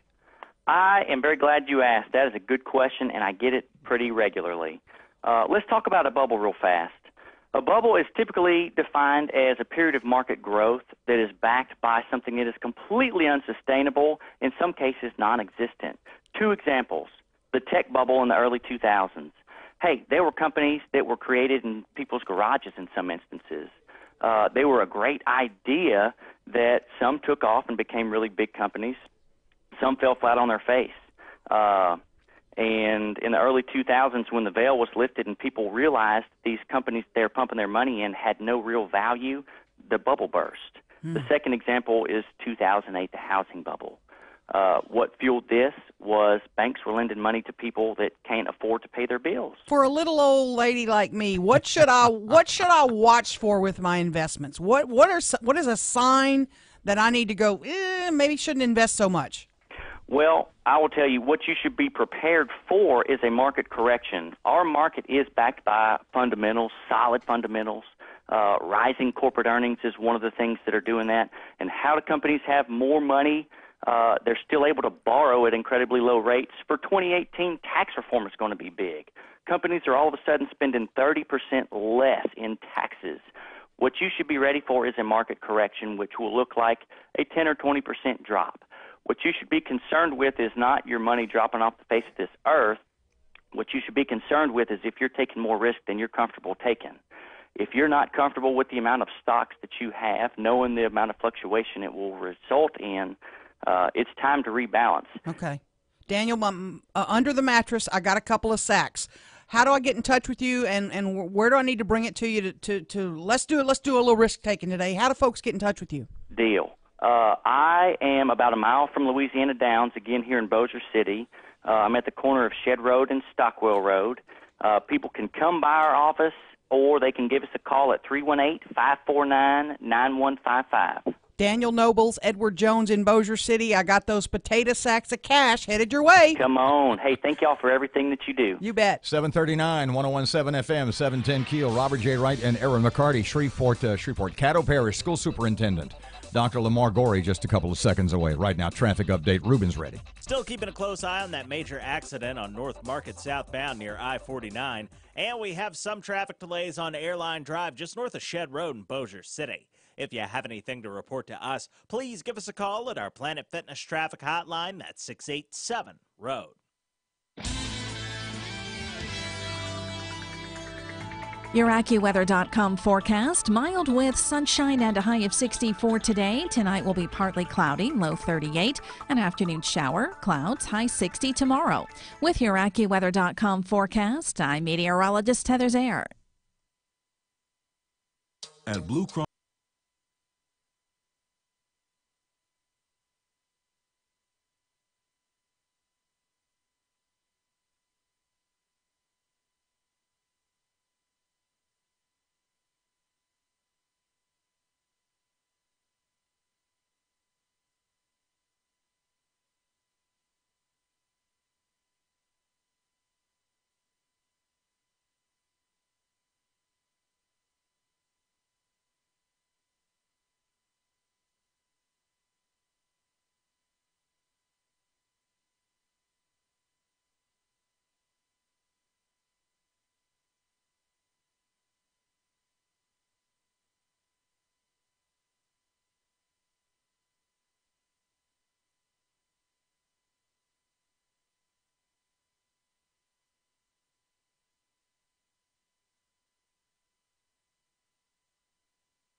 Good morning, 742. Robert and Erin, 1017 FM, 710 Keel. Don't forget about that cool Keel app, a free download presented by Office Furniture Source.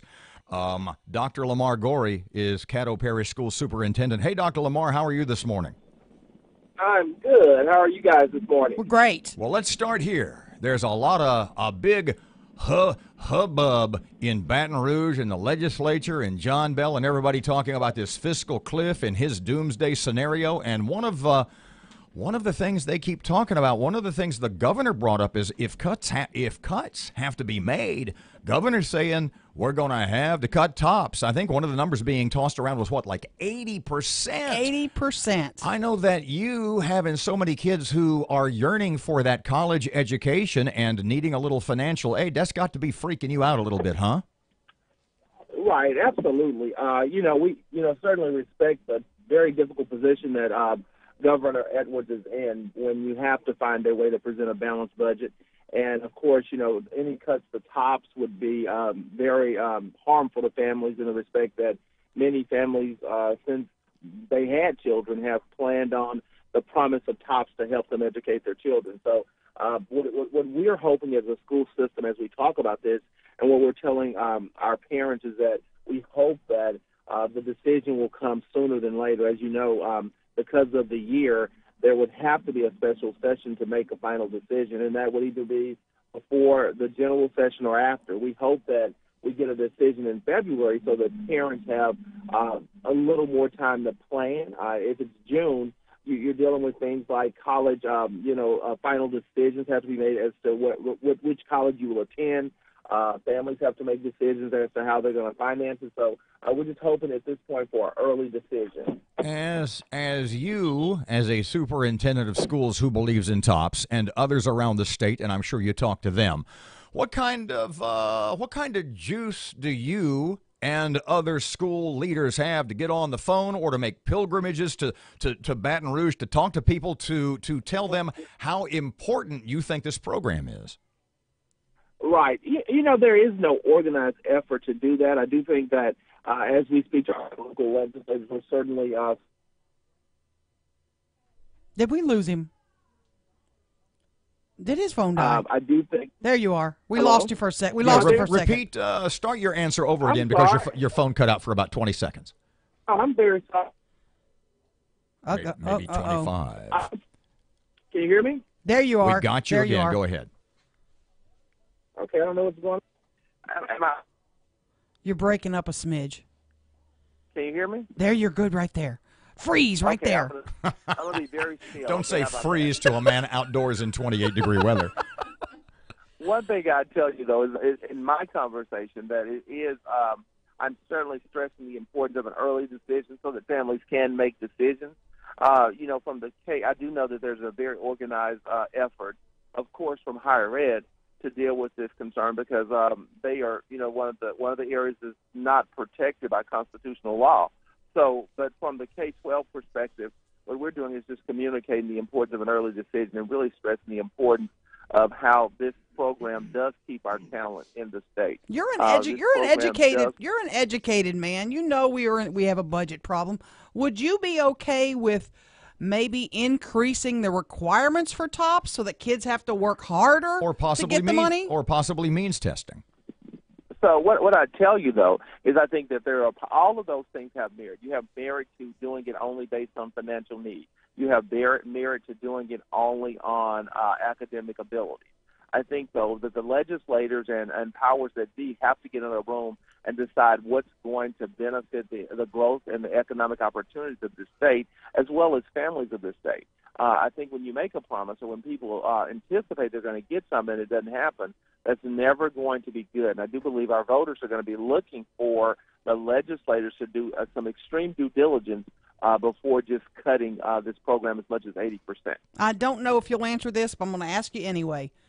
Is the governor just threatening? I mean, is this just hogwash? And I mean, we've heard people say that this is the governor talking about killing LSU football again. So he's going to throw in TOPS because everybody loves TOPS.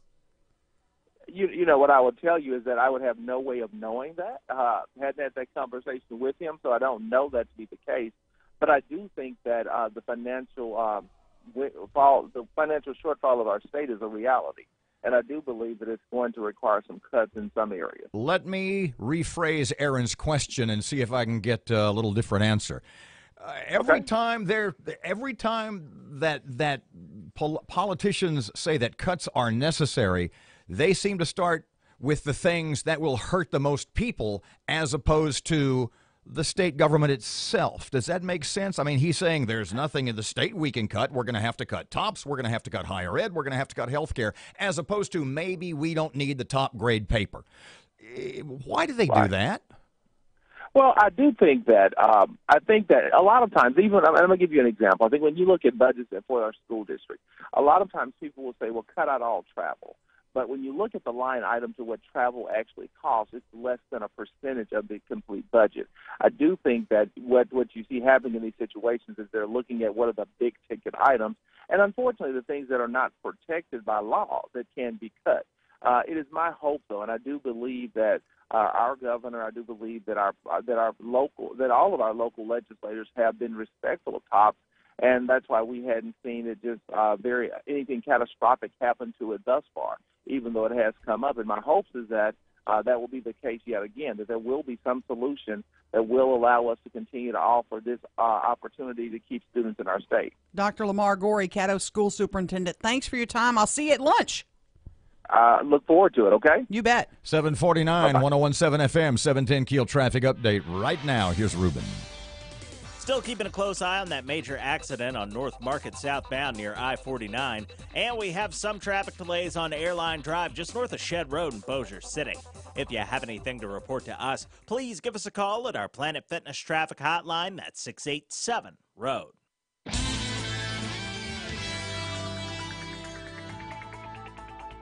Your AccuWeather.com forecast, mild with sunshine and a high of 64 today. Tonight will be partly cloudy, low 38.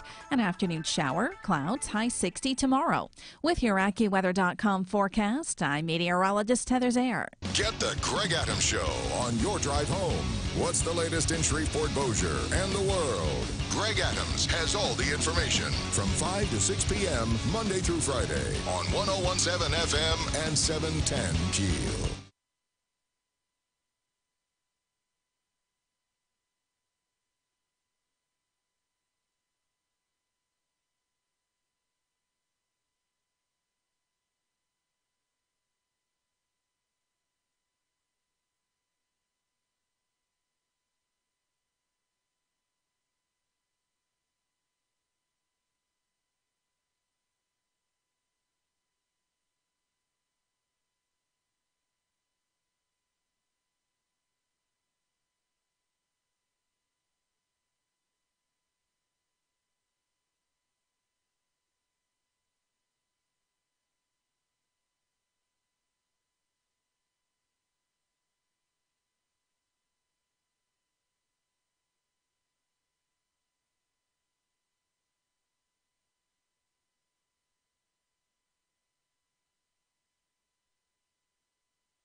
Eight before 8 o'clock, Keel Sports. Here's Fletch. Good morning from the sports desk of 1130 The Tiger. This is Tim Fletcher.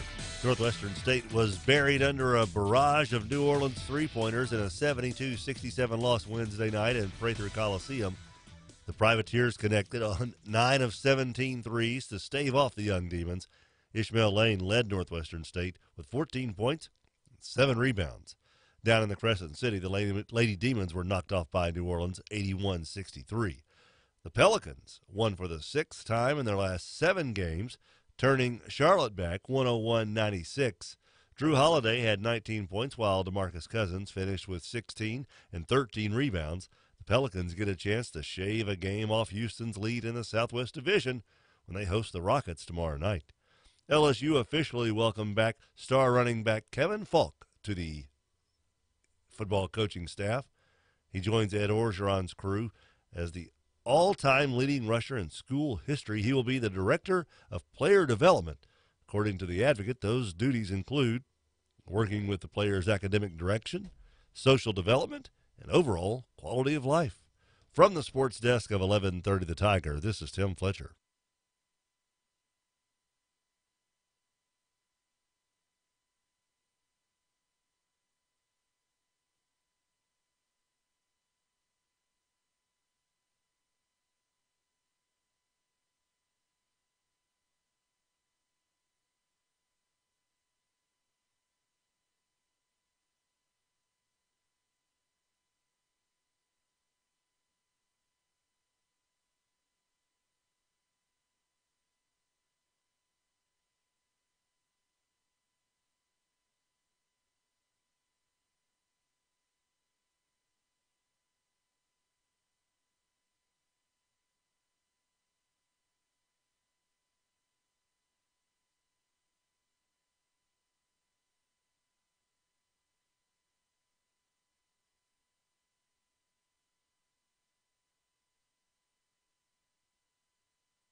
It is 7:55. Robert J. Wright and Erin McCarty, 101.7 FM, 710 Keel. Shreveport Mayor Ollie Tyler in studio just after 8. You had a story I want you to kind of talk about. We've got about a minute here. Can I guess what it is? No, the John Bell story, the football coach story. Oh, that Governor yeah. Edwards says that football coaches are paid too much, and if it were up to him, football salaries are obscene, he Lord says. Edwards, he would cap the salaries. Put a cap on them, yeah. Read that. You got it in front of you? Hang on, I didn't have it handy. I know. I'm surprised. You read the headline a while ago. Yeah, Louisiana Governor Edwards believes multi-million-dollar college football coaching salaries were obscene, and a cap to limit them should be put in place. I wonder how he feels about capping lobbyists, but that's another story. Yeah, good idea. Keep going. In addition to the staff price tag of $9.4 million, the university is paying 4 staff members who are no longer employed at the school, including a buyout of about $7 million to former coach Les Miles. I got a buyout for you, Joe Oliva. It goes on and on. I mean, it's a very interesting article. Post that later. What's Yeah, we should. I think it's in the Advocate. By the way, the Advocate's quoting an interview from KEEL this morning, so they got a bunch of great stories in there this morning. We are worldwide. We are. We are unavoidable by accident. Yeah, we are. 7:57. Here comes Sean Hannity, and he's on KEEL. Oh, here's the morning Sean Hannity update. All right, so while the mainstream media still wants you to believe that President Trump colluded with the Russians to win the 2016 election, we have a brand new Rasmussen poll suggesting the American people are not taking the bait. Survey 1,000 likely voters conducted between January 22nd and January 23rd found a plurality. 49% of respondents believe a special prosecutor now should be named to investigate whether senior FBI officials handled the investigation of Hillary Clinton and Donald Trump in a legal and unbiased fashion. 31% disagree. 64% of all voters believe Hillary likely broke the law for sending classified emails on her private unsecured server. Now, despite the hours of coverage by the media and their false narrative about President Trump and Russia, looks like the American people see through it and they get it. Join Sean later today, right here on the Sean Hannity Show. Are you putting your retirement savings in a 401k, IRA, or investment account? Then I have one word of advice. Stop. Many experts warn of a stock market crash any day now. And if it's anything like the last two crashes, you could lose 50% or more of your hard-earned savings in the Wall Street casino. Can you afford to lose half of your retirement savings again? Hey, you don't have to lose a penny because there's a better, safer way to save for retirement. And you can learn all about it in a free report. This is the report Wall Street and big banks desperately hope you never see. Why? Because this method continues to grow your money even when the market tumbles. It lets you take back control of your money and finances, and it gives you penalty-free access to your savings. Plus, it beats the pants off any 401k or IRA. These are uncertain times, so get the information you need today to guarantee your retirement security. To get this free report, go to bankonyourself.com right now. That's bankonyourself.com. bankonyourself.com. It is 7:59, 1017 FM, 710 Keel traffic update with Ruben. I-20 westbound is backed up from Spring Street to Airline Drive right now due to a minor accident. And we have some traffic delays on Airline Drive near Old Minden Road in Bossier City. If you have anything to report to us, please give us a call at our Planet Fitness traffic hotline. That's 687-ROAD.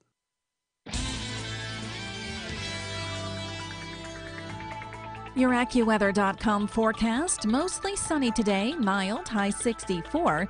Partly cloudy, low 38 tonight. A shower in the afternoon tomorrow, high 60. With your AccuWeather.com forecast, I'm meteorologist Heather Zaire. Breaking news and trending talk. This is 1017 FM and 710 Keel. KEEL, Shreveport.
The KEEL Morning Show.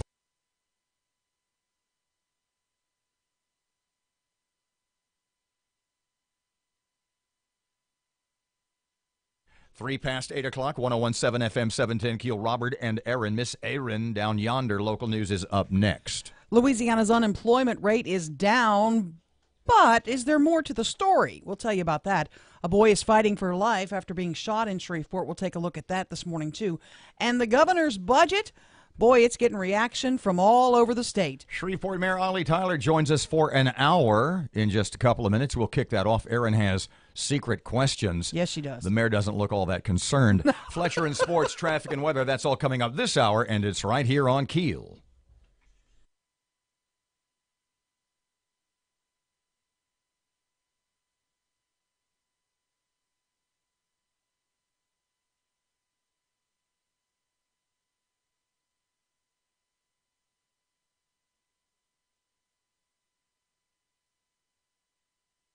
The smartest way to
The power of information.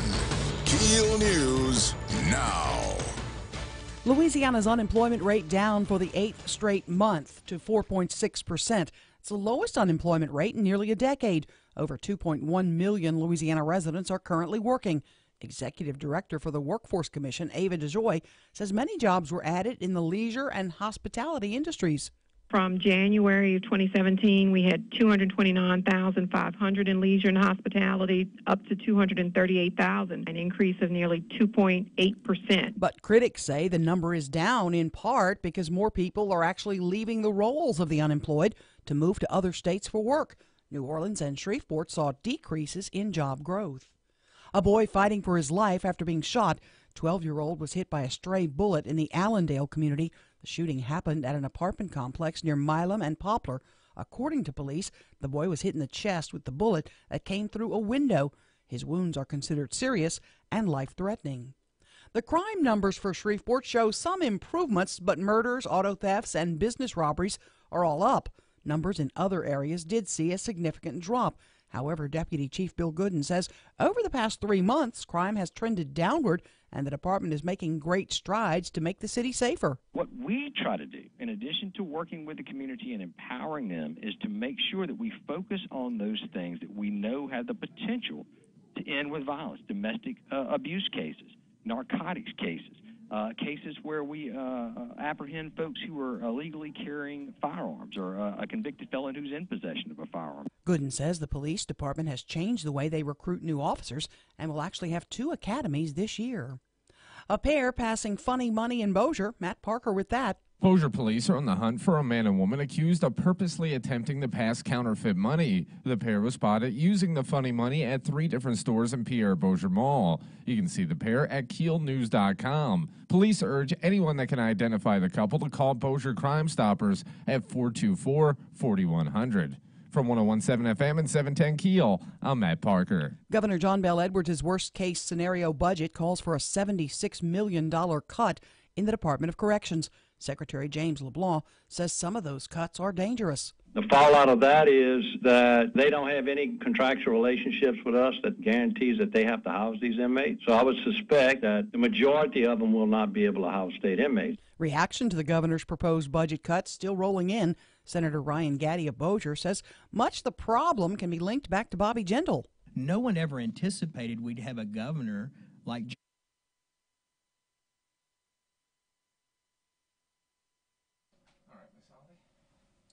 Tell me when. Countdown. We're going to do, hey, this is Mayor Ollie Tyler.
Ten past 8 o'clock, 101.7 FM, 710 Keel traffic time. Ruben's ready. The intersection at Hearn Avenue and Milam Street's dealing with some slow-moving traffic right now. And we have some major backed-up traffic on I-20 westbound. Starting at Spring and Market, it's backed up to Airline Drive right now due to a minor accident. If you have anything to report to us, give us a call at our Planet Fitness Traffic Hotline, 687-ROAD.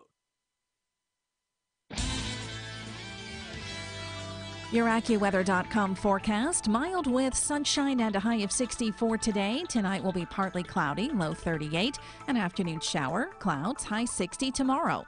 With your AccuWeather.com forecast, I'm meteorologist Heather Zaire.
Good morning. It's 13 past 8 o'clock. Robert J. Wright, Erin McCarty, 101.7 FM, 710 KEEL. KEEL app is a free download from Office Furniture Source, and it will add to your pleasant day. How is that for being sort Not of bad. Not bad for an old guy. In studio for a bit is Shreveport Mayor Ollie Tyler. Lots of questions. Hey, Miss Ollie, how are you today? Thank you for taking time Robert. for us. Thank you so much for inviting me to be here today. I don't know if you were listening coming in. Erin says she had secret questions. Questions that she will not divulge until she the knows moment, some of them. Well, you want to start with one? Where would you like to begin? We're gonna let her get to accomplishments and things that are ahead for 2018. But we got to get this big effluent out of the room. Is that it? Is Ollie Tyler running for re-election?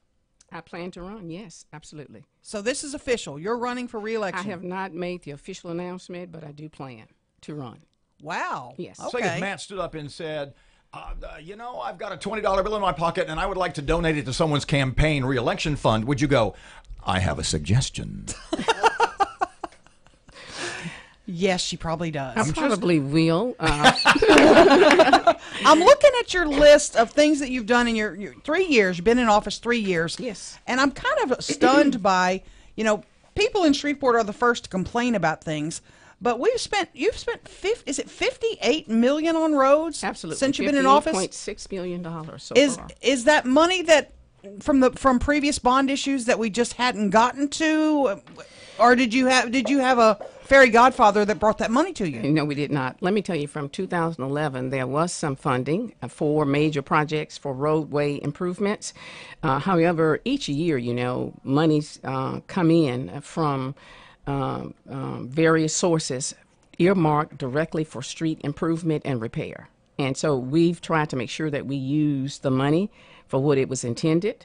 And so we've been able to use a lot of the money that did come in for special street revenue from the Special Street Revenue Fund. However, we did have money that was there earmarked for street improvement. The improvements needed to happen. And so we designed a plan. I think you and I have talked about that when I first came aboard, and we talked about our strategic plan of action and how we were going to move ahead and get things done. So since 2015 through the end of December 2017, we've done about 216 street projects. We have a few of those that are going to go over into this year. People that are listening that have street issues, give them the best way to get it addressed. What is their best opportunity? I've got a pothole on Westport. Who do I call? What do I do? Okay, if they will, call our engineering department, if they will call our public works director, they will be able to respond to those issues. Actually, we've just released our new roadway improvement plan, and I think you may have a copy of that. Sure. And it is online for those people to see, but we are trying to get to all the streets. Actually, this year, just looking ahead, we plan to do more than 80 new improve streets this year. Most of those streets will be directly within neighborhoods. We started out with collector streets, those streets that connect neighborhoods to kind of main streets that are really used a lot by high traffic. But we're going in directly into the neighborhoods this year. That is our look ahead for our road improvement projects. And so if they'll go online, their street may be actually already on the list to have a major overlay. We try not to do a lot of patchwork. I feel like that is not the way to go. If we can find funding to do the entire street, we will do that. In our city, many of our streets, we can use overlay for them, asphalt overlay, but some of them are concrete. The concrete streets cost a lot more. Right. And so, but I just want to say to the team, the Tyler team, thank you for the hard work for the past 3 years. So many of the people that work for the city of Shreveport have worked so diligently and so very hard to improve services. You bet. I know, Robert, you want to talk about crime fighting, right? We can start there. Let me, if you don't mind. We have a listener here who certainly did not mince words, so I'll read you the question they sent, because as the saying goes here in the early part of the 21st century, perception is reality. Would you ask the mayor if she plans to replace the chief of police with a chief of police who will be proactive and hard on crime and criminals? 3 children shot within a 3-week period inside their own homes is 3 too many. And violent crime is happening on her watch and the watch of Chief Crump. Okay, let me respond to that. Of course, perception of crime is reality for some people, but oftentimes it is perception. Of course, one victim is one too many. I can tell you that Chief Crump has been in office just a little over a year as the chief of this city. The crime, the increase in crime did begin before he came aboard. But he put in place some strategies that are working. I brought for you this morning just some of those stats so that you could see that the strategies are working. Right. We work very closely with state, federal, local law enforcement. Our police department is doing a tremendous job. Can they do better? Of course, we can always do better, and we always look for ways to make things better. Well, what about the sheriff's involvement? He says that Chief Crump told him he didn't need him. I don't know how much you know about all that, and I mean, can the sheriff help? Can there be more done? The sheriff does help, and I don't know, and I don't want to speak to what the sheriff said. I can tell you that the sheriff works with the Shreveport Police Department every week. We have sting operations where we have actually we've actually taken so many of those people involved in criminal activity off the street. Just in 2017, for an example, Robert and Erin, we were able to arrest over 9,000 people that were involved in criminal activity.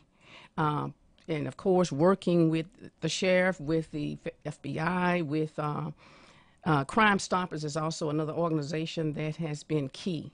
But I can tell you the citizens in this community, so many of them have stepped up. And they're working with us. They are now reporting criminal activity.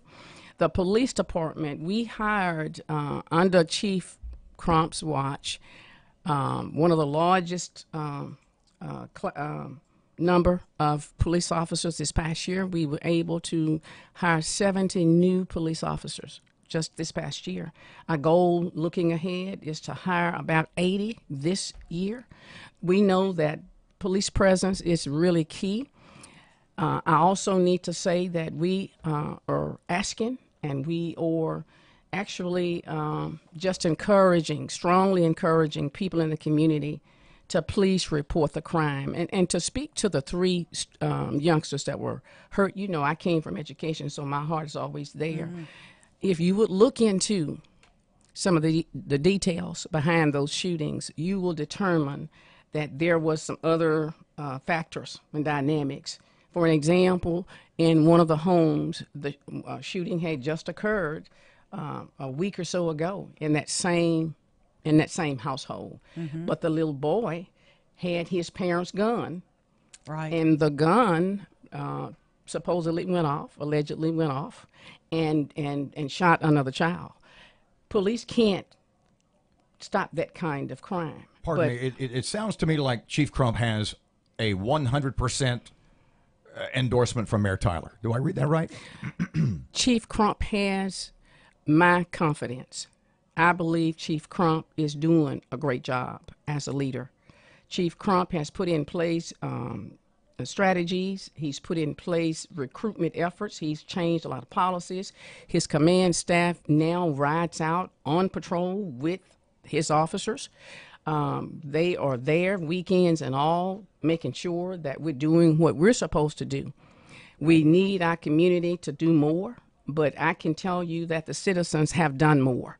And we see a trend that's downward. In fact, mm-hmm. if you will, and I hope that you will get a chance, Robert and Erin, to peruse the stats that we've given to you today, coming directly from our police department, and we report that onto the federal.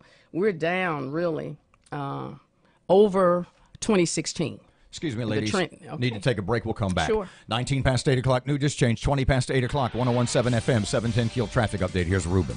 I-20 westbound is backed up from Spring Street to Airline Drive right now due to a minor accident, and we have some traffic delays on Airline Drive near Old Minden Road in Bossier City. If you have anything to report to us, please give us a call at our Planet Fitness traffic hotline. That's 687-ROAD. Your AccuWeather.com forecast, mild with sunshine and a high of 64 today. Tonight will be partly cloudy, low 38. An afternoon shower, clouds, high 60 tomorrow. With your AccuWeather.com forecast, I'm meteorologist Heather Zayer.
Twenty-five past 8 o'clock. Robert and Erin, 101.7 FM, 710 Keel, in studio for the entire hour. Shreveport Mayor Ollie Tyler. What you got down there, kid? She wants to spend a little time talking about your biggest accomplishments of your 3 years. If you had to list your top three, what would you put on that list? Let me tell you, the team has done such a tremendous job. I don't know if there will be a top three, but let me give you just some highlights. Of course, the infrastructure has really been one of the major things I think that we have tried to address with a sense of urgency. When I came in at the beginning of 2015, we had flash flooding, we had icing, and the streets were collapsing. Right. And everybody was calling, saying, Mayor Tyler, why haven't you fixed these streets? I hadn't been in the office 3 months. Of course, we said to them, give me a little more than 3 months to address the issues with our streets. So we started really an aggressive street improvement plan with spending $58.6 million with about 216 street projects. Of course, that is one of the major And that doesn't even include, because people don't really see the impact of what y'all have done to the water system. I see the crews working and digging, and I know they're working on dilapidated stuff. That is another major accomplishment. And that's in every neighborhood, citywide. It is. And we've spent more than $143 million just on sewer improvement projects. And of course, $108 million of those dollars were spent on consent decree. We're under consent decree, and my first year, I had to make sure that my team and I were going to be able to meet the milestones. EPA has given milestones each year, and we were able to exceed those milestones. But that is another one of our biggest, and you can see street construction going on everywhere. Oh, absolutely. Also, but let me talk a little bit about economic development and some of those things. The report today just said Shreveport job growth is down. I didn't like seeing that, but you're optimistic? I'm very optimistic, and I don't know where they're getting the data from. All I can tell you is that we have seen more than 1,450 jobs that we've assisted companies with. Mrs. Acree, of course, Arlena Acree is our Director of Economic Development, and we've assisted now, and of course we've had a lot more activity. We've assisted more than 70 new and or expanding businesses in Shreveport. And here again, there were 30 existing companies that we assisted them in expanding. And you know, with more than 1,400 new jobs that just we alone have worked with companies to bring in, I think is pretty significant. There were many more jobs that did come online that we didn't, some companies didn't come to us for help. They didn't need our help, but we're there offering the help. And when we looked at even our fair share clients, and I think that's another one that we want to really talk about. We started out in 2015 where, you know, we were able to, just the city alone, and we need everybody to really kind of buy into it, to include those folks who need jobs, and that will, I think, help us with to decrease crime. Sure. And of course, we work diligently to do our part. We started out with our fair share clients, disadvantaged businesses, women-owned businesses, small businesses, minority businesses. We did $21 million actual dollars in 2015. This past year, we did $50 million. And so we're showing growth every year. We're just trying to get people back to work, putting them. We got a lot of training, workforce development going on. Our airport and our fire department, there are so many. Our sport trend, our public transportation. Are you pleased with the airport right now? What sort of expansion do you see? Are you happy with the way that it is operating right now? Well, let me tell you, we can always do better, but I do see a lot of improvements. And let me tell you some of the accomplishments from 2017. Because, you know, there will be criticism despite your best efforts. And we are always striving to do a lot better. We know that we can. But just this last year, in 2017, we were able to launch new service, of course, to Charlotte, North Carolina, and I think you all probably read about that. Happy. American I have Airlines. a son in North Carolina. I'm happy about that. And you can fly directly from Shreveport to You North bet. Carolina. We, of course, had support from our Regional Air Service Alliance group.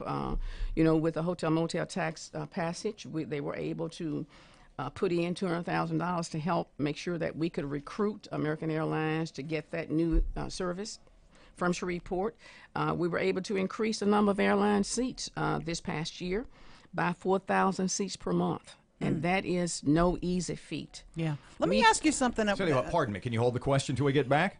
Time for another break. Yeah. More with Mayor Tyler in just a couple of seconds. 101.7 FM, 710 Keel traffic update coming up right now. Looking ready. Here's Ruben. The intersection at Olive Street and Line Avenue is dealing with some slow-moving traffic right now, and we're still keeping a close eye on that major backed-up traffic on I-20 westbound due to a minor accident on Spring Street. It's backed up past Airline Drive right now. If you have anything to report to us, please give us a call at our Planet Fitness Traffic Hotline, 687-ROAD. Your AccuWeather.com forecast. Mild with sunshine and a high of 64 today. Tonight will be partly cloudy, low 38. An afternoon shower, clouds, high 60 tomorrow. With your AccuWeather.com forecast, I'm meteorologist Heather Zaire.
this one of your secret questions? Yeah. Hold on. 1017 know. FM 710 Keel, Robert and Erin. I feel a little uneasy asking it, but I think Shreveport she's Mayor okay Ollie with Tyler is here for the rest of the hour. What is, go ahead. I haven't heard her talk about this, but you hear lots of mayors in other cities talk about it.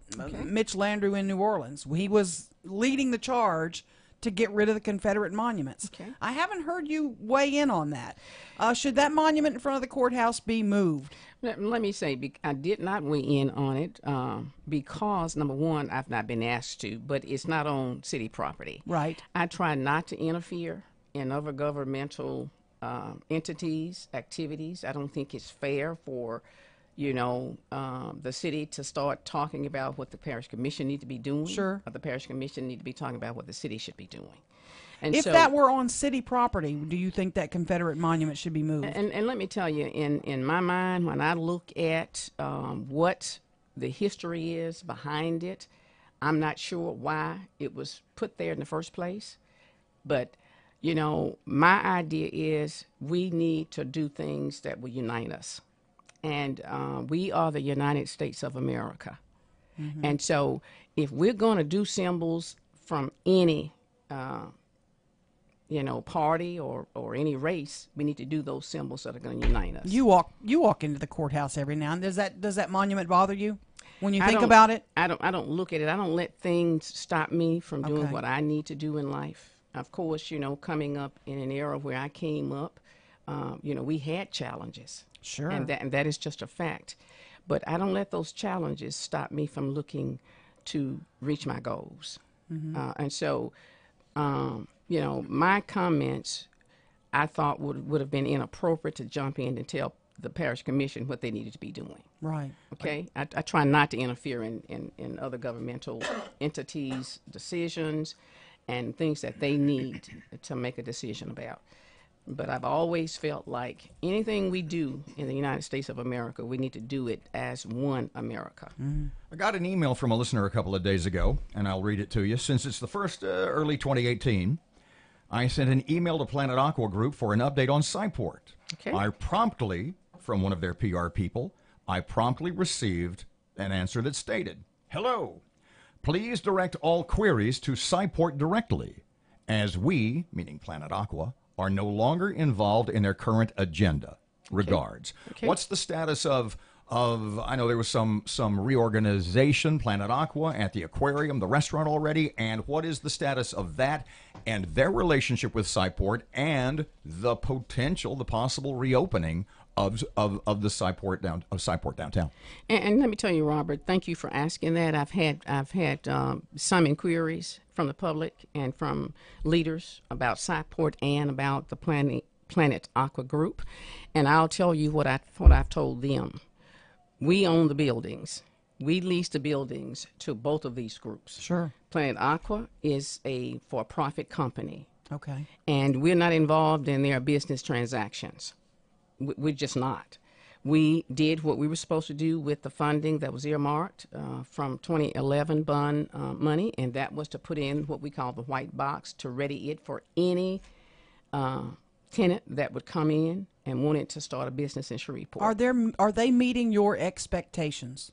Well, I'm concerned that there are problems with liens. Of course, I'm concerned about that because it's in our city. And as mayor of this city, I want to make sure that whatever we do, we're doing it with integrity.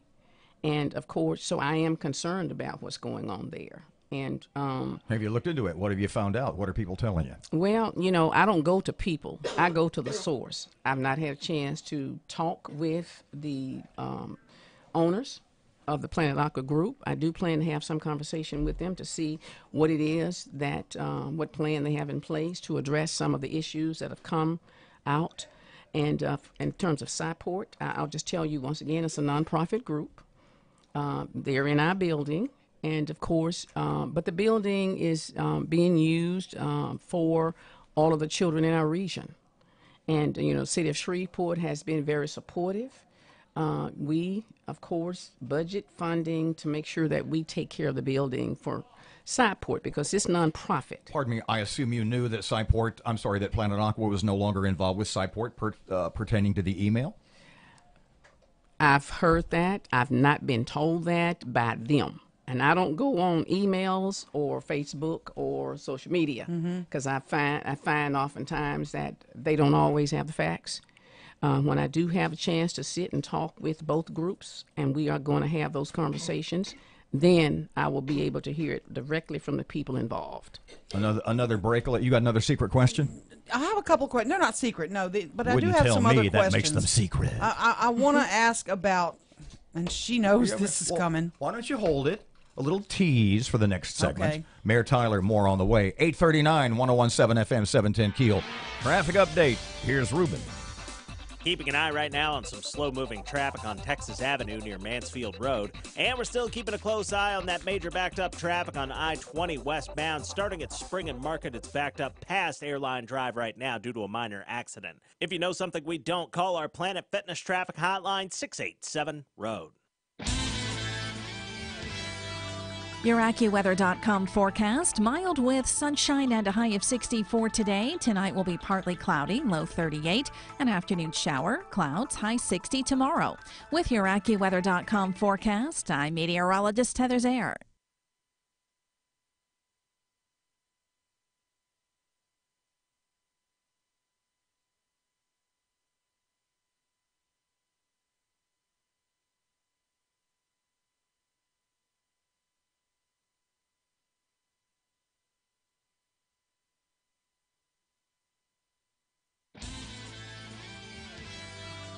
Your AccuWeather.com forecast, mostly sunny today, mild, high 64, partly cloudy, low 38 tonight. A shower in the afternoon tomorrow, high 60.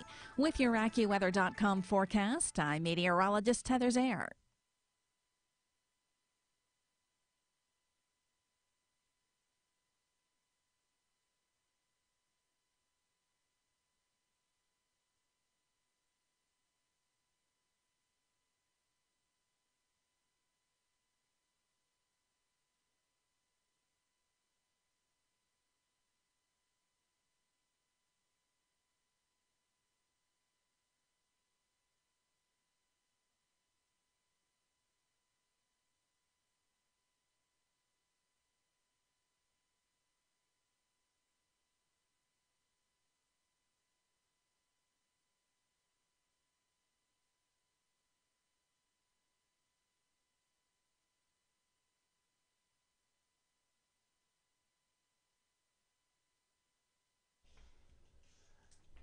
Good morning. It's 842. Robert J. Wright and Erin McCarty, 1017 FM and 710 Keel. Keel app's a free download from Office Furniture Source.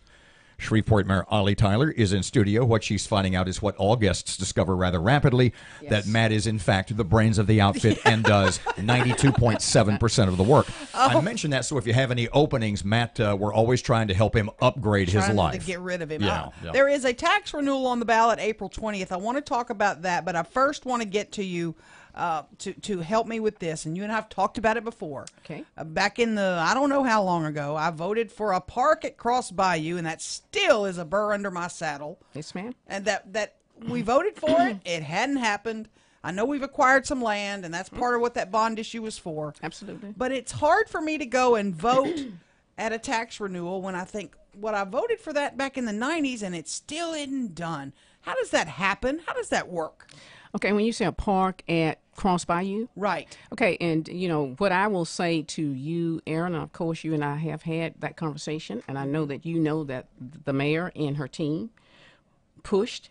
We thought we had a great plan to make that happen. It didn't happen. However, we have not stopped working to make it happen. Pardon me, when you say we haven't stopped working, are you talking arena or are you talking park? I'm talking development of Cross Bayou. Okay. Okay. We are also working and looking and talking with other investors. We want to make sure that whatever we do with Cross Bayou, we still have to do land acquisition. We still don't own all the land along, that waterway, but we know that it is one of the greatest assets that Shreveport has. And we brought forth the plan. Now, we don't get to do the legislative part of it. Right. And where does the money go? I'm looking at the verbiage now. It was a 1996 election. It was a $5 million bond issue for Cross Bayou development. Where's the money go? Is it sitting there waiting to be developed, or did it get spent on something else? Prior to you? I have no idea. All I can do is talk about, and I don't point fingers. Sure. Erin, so I can't go back past 2015.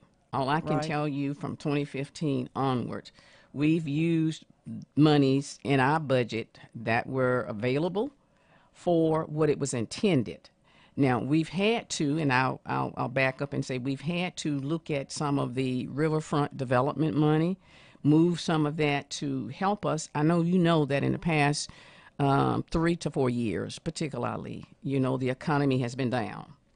So the tax revenues have not come in. With the gas and oil industries really not doing well, the funding just really wasn't there. Have we lost funding, too, because people have been leaving Shreveport? You'll hear some of the naysayers say, oh, there's people fleeing from Shreveport, so our tax base is down, and that's part of our problem. And I have not seen that exodus, and maybe that is a perception for some people, but I can tell you that the economy is rebounding. This past year was a record year in terms of our increasing our revenues.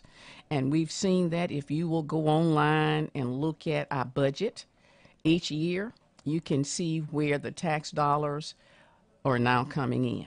Mm-hmm. And we see a rebound in our economy, but the economy was down, and we have discovered, and looking at what's happening and the funding that we do acquire, gas and oil companies and companies that were connected to the gas and oil industry had gone under. Mm-hmm. And with that, tax revenues go under. Right. So we've had to take some of the money that was supposed to come in for riverfront development and use it to help offset other areas where we needed to serve our people. And I'll give you a good example. And I've said this, and it may not go well politically, but I'm not concerned about the political aspect of it. Right. Because, we try to do the public service stuff. We try to make the right decisions based on what's best for citizens. We don't charge anyone to do door-to-door pickup of our garbage. You and I have talked about that. Sure. Other cities around the country, you cannot find one that doesn't do that. Right. That's $8 million a year that we have to take from someplace. Will you propose a garbage fee again? I'm not sure. I've not gotten to that point yet. But we're going to take the dollars that we have, and I want to talk about the tax renewals quickly. Yes, we need to do that. Because we've not had a chance to even look at the accomplishments. That election's April 20th, right? April 28th. April 28th, April 28th, and it's on the ballot. And before I get into it, I do want to say to the citizens in Shreveport that we have reduced millages. I know for the past 3 years, but I'm told by some of our council members for the last 8 years they've been reducing property tax millages for 8 years, but I know we've done it for 3 years. In fact, we have in your packet probably a little sheet that looks like this that shows you the reductions. All you need to do is go to the website, and you will see each year in the legislation where we've done that. The City Council has been very instrumental in doing it. I've supported it, and for the past 3 years, we've reduced property tax millages 6.05 millages. So we need these renewals. These are critical? These are critical. These are critical. We have not burdened the taxpayers. In fact, this administration, this team, and all of them are working from various departments. We've brought in more than $18 million in the past 2 years of federal and state grant funding to make up for some of the gaps where we didn't have the resources. And so we are very aggressive in bringing in funding. I can tell you the police department even has brought in this past year $2 million to help with equipment and offset some of the things that we needed to have. Your Proposal 6, the Proposal 6, yes. Police 3 platoon system. It says a yes vote maintains the ability of our city to provide 3 working police patrol shifts each day. Absolutely. Would a no vote mean we'd have to change something? We would. We would not be able to do that. And let me tell you about that particular proposition. It is one that has not been on the ballot in Shreveport because it was done constitutionally at the state level. But I guess there was some kind of challenges with it. New Orleans has the same, Baton Rouge has the same, and Shreveport. Now, New Orleans will never have to put it on the ballot. But I agree with the Louisiana Legislative Auditor, who said just this past year, I had conversation with him probably 4 or 5 months ago, and he said this has never been put on the ballot, even though the citizens in this city do pay for this platoon system tax for police. But it's not been on the ballot because, it's been understood. I think that it was done at the state legislature and it didn't have to go. But now the opinion has changed. So I agree we need to put it on there because taxpayers need to know what they're paying for. Yeah. Excuse me, ladies. One more break and we'll come back. Thank you. Okay. More with Mayor Tyler on the way. Somebody texted and said, did you say Mayor Tyler Moore? I said, no. Mayor Tyler Moore is on the way. It's 849, 1017 FM, 710 Keel. Here's Ruben. Keeping an eye right now on some slow-moving traffic on Texas Avenue near Mansfield Road. And we're still keeping a close eye on that major backed-up traffic on I-20 westbound. Starting at Spring and Market, it's backed up past Airline Drive right now due to a minor accident. If you know something we don't, call our Planet Fitness traffic hotline, 687-ROAD. Your AccuWeather.com forecast. Mild with sunshine and a high of 64 today. Tonight will be partly cloudy, low 38. An afternoon shower, clouds, high 60 tomorrow. With your AccuWeather.com forecast, I'm meteorologist Heather Zayer.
Robert J. Wright, Erin McCarty once again for Twin City Appliance. Like I said last time, trust me on this one, I've got an idea. Because last time we talked about Twin City Appliance and how educated and how learned and how trained all their technicians are. Highfalutin techs. And I was going to say, it's the point I wanted to make was Twin City Appliance technicians are smarter than me. Oh, yeah. And then I thought, that doesn't take much. But my IQ is about 84 or 85. So they're smarter than me. Yes. And my IQ is 128. And that ain't playing, kid. Yeah. You would struggle to be as smart as a Twin City Appliance technician. They're updating, they're training, they are constantly learning. Give Twin City Appliance a call today. If you've got something on the blink, 318-688-0253, or check them out online, twincityappliance.com.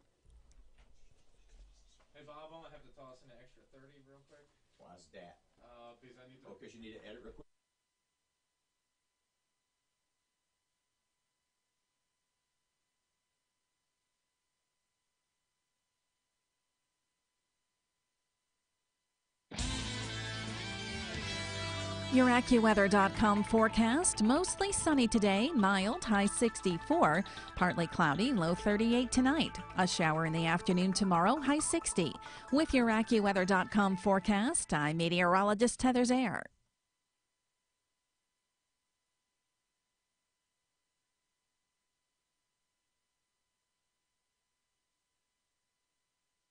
Or 4100.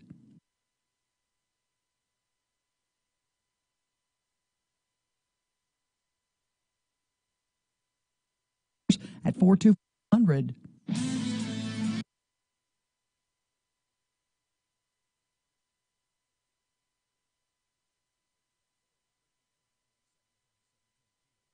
Segment with Shreveport Mayor Ollie Tyler.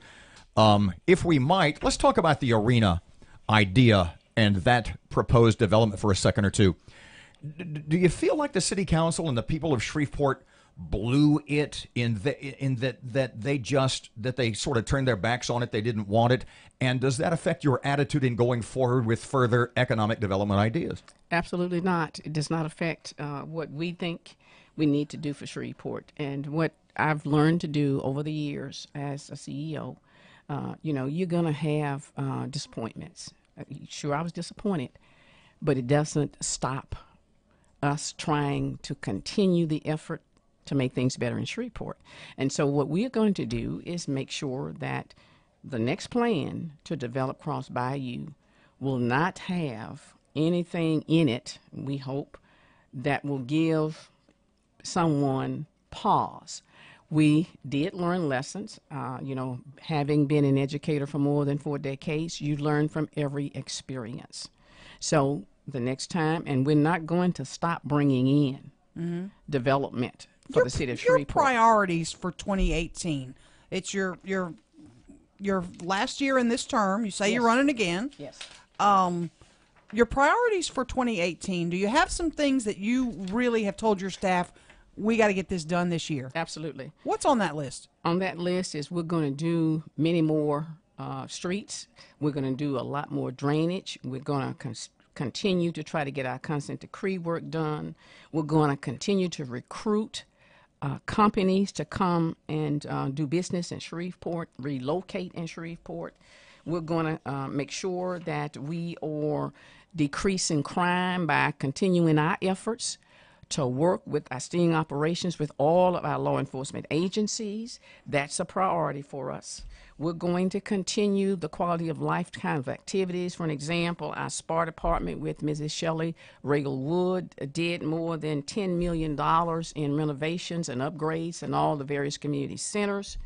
We're going to continue replacing old equipment. Our fire department, of course, was named last year as the Louisiana Fire Department of the Year, which we're very proud of. We're going to continue to look for federal dollars to make sure that we can fill in those gaps where we don't have the funding. We can continue to help our citizens become more educated and be able to find employment. We're going to work more and reach out more with all different type partners, private and governmental agencies, and the list goes on. We're going to continue to make improvements at our downtown airport. Right. So we'll continue to look for those federal and state dollars.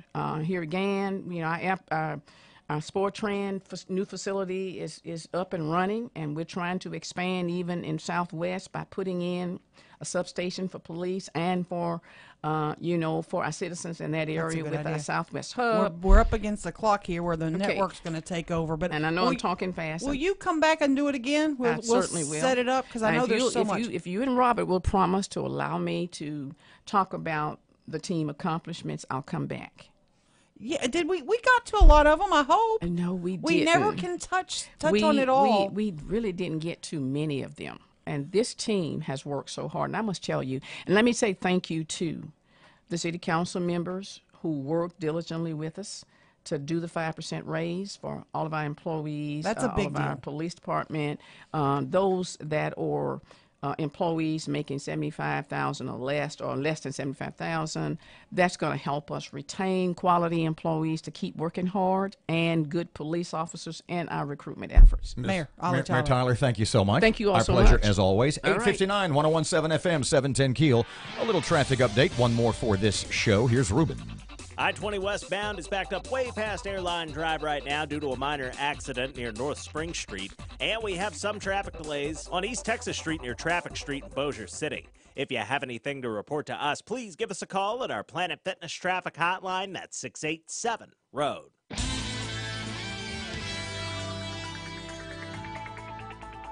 Your AccuWeather.com forecast. Mostly sunny today, mild, high 64. Partly cloudy, low 38 tonight. A shower in the afternoon tomorrow, high 60. With your AccuWeather.com forecast, I'm meteorologist Heather Zaire. Breaking news and trending talk. This is 1017 FM and Crime Stoppers at 424-4100.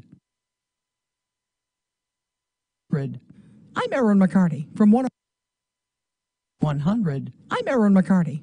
KEEL.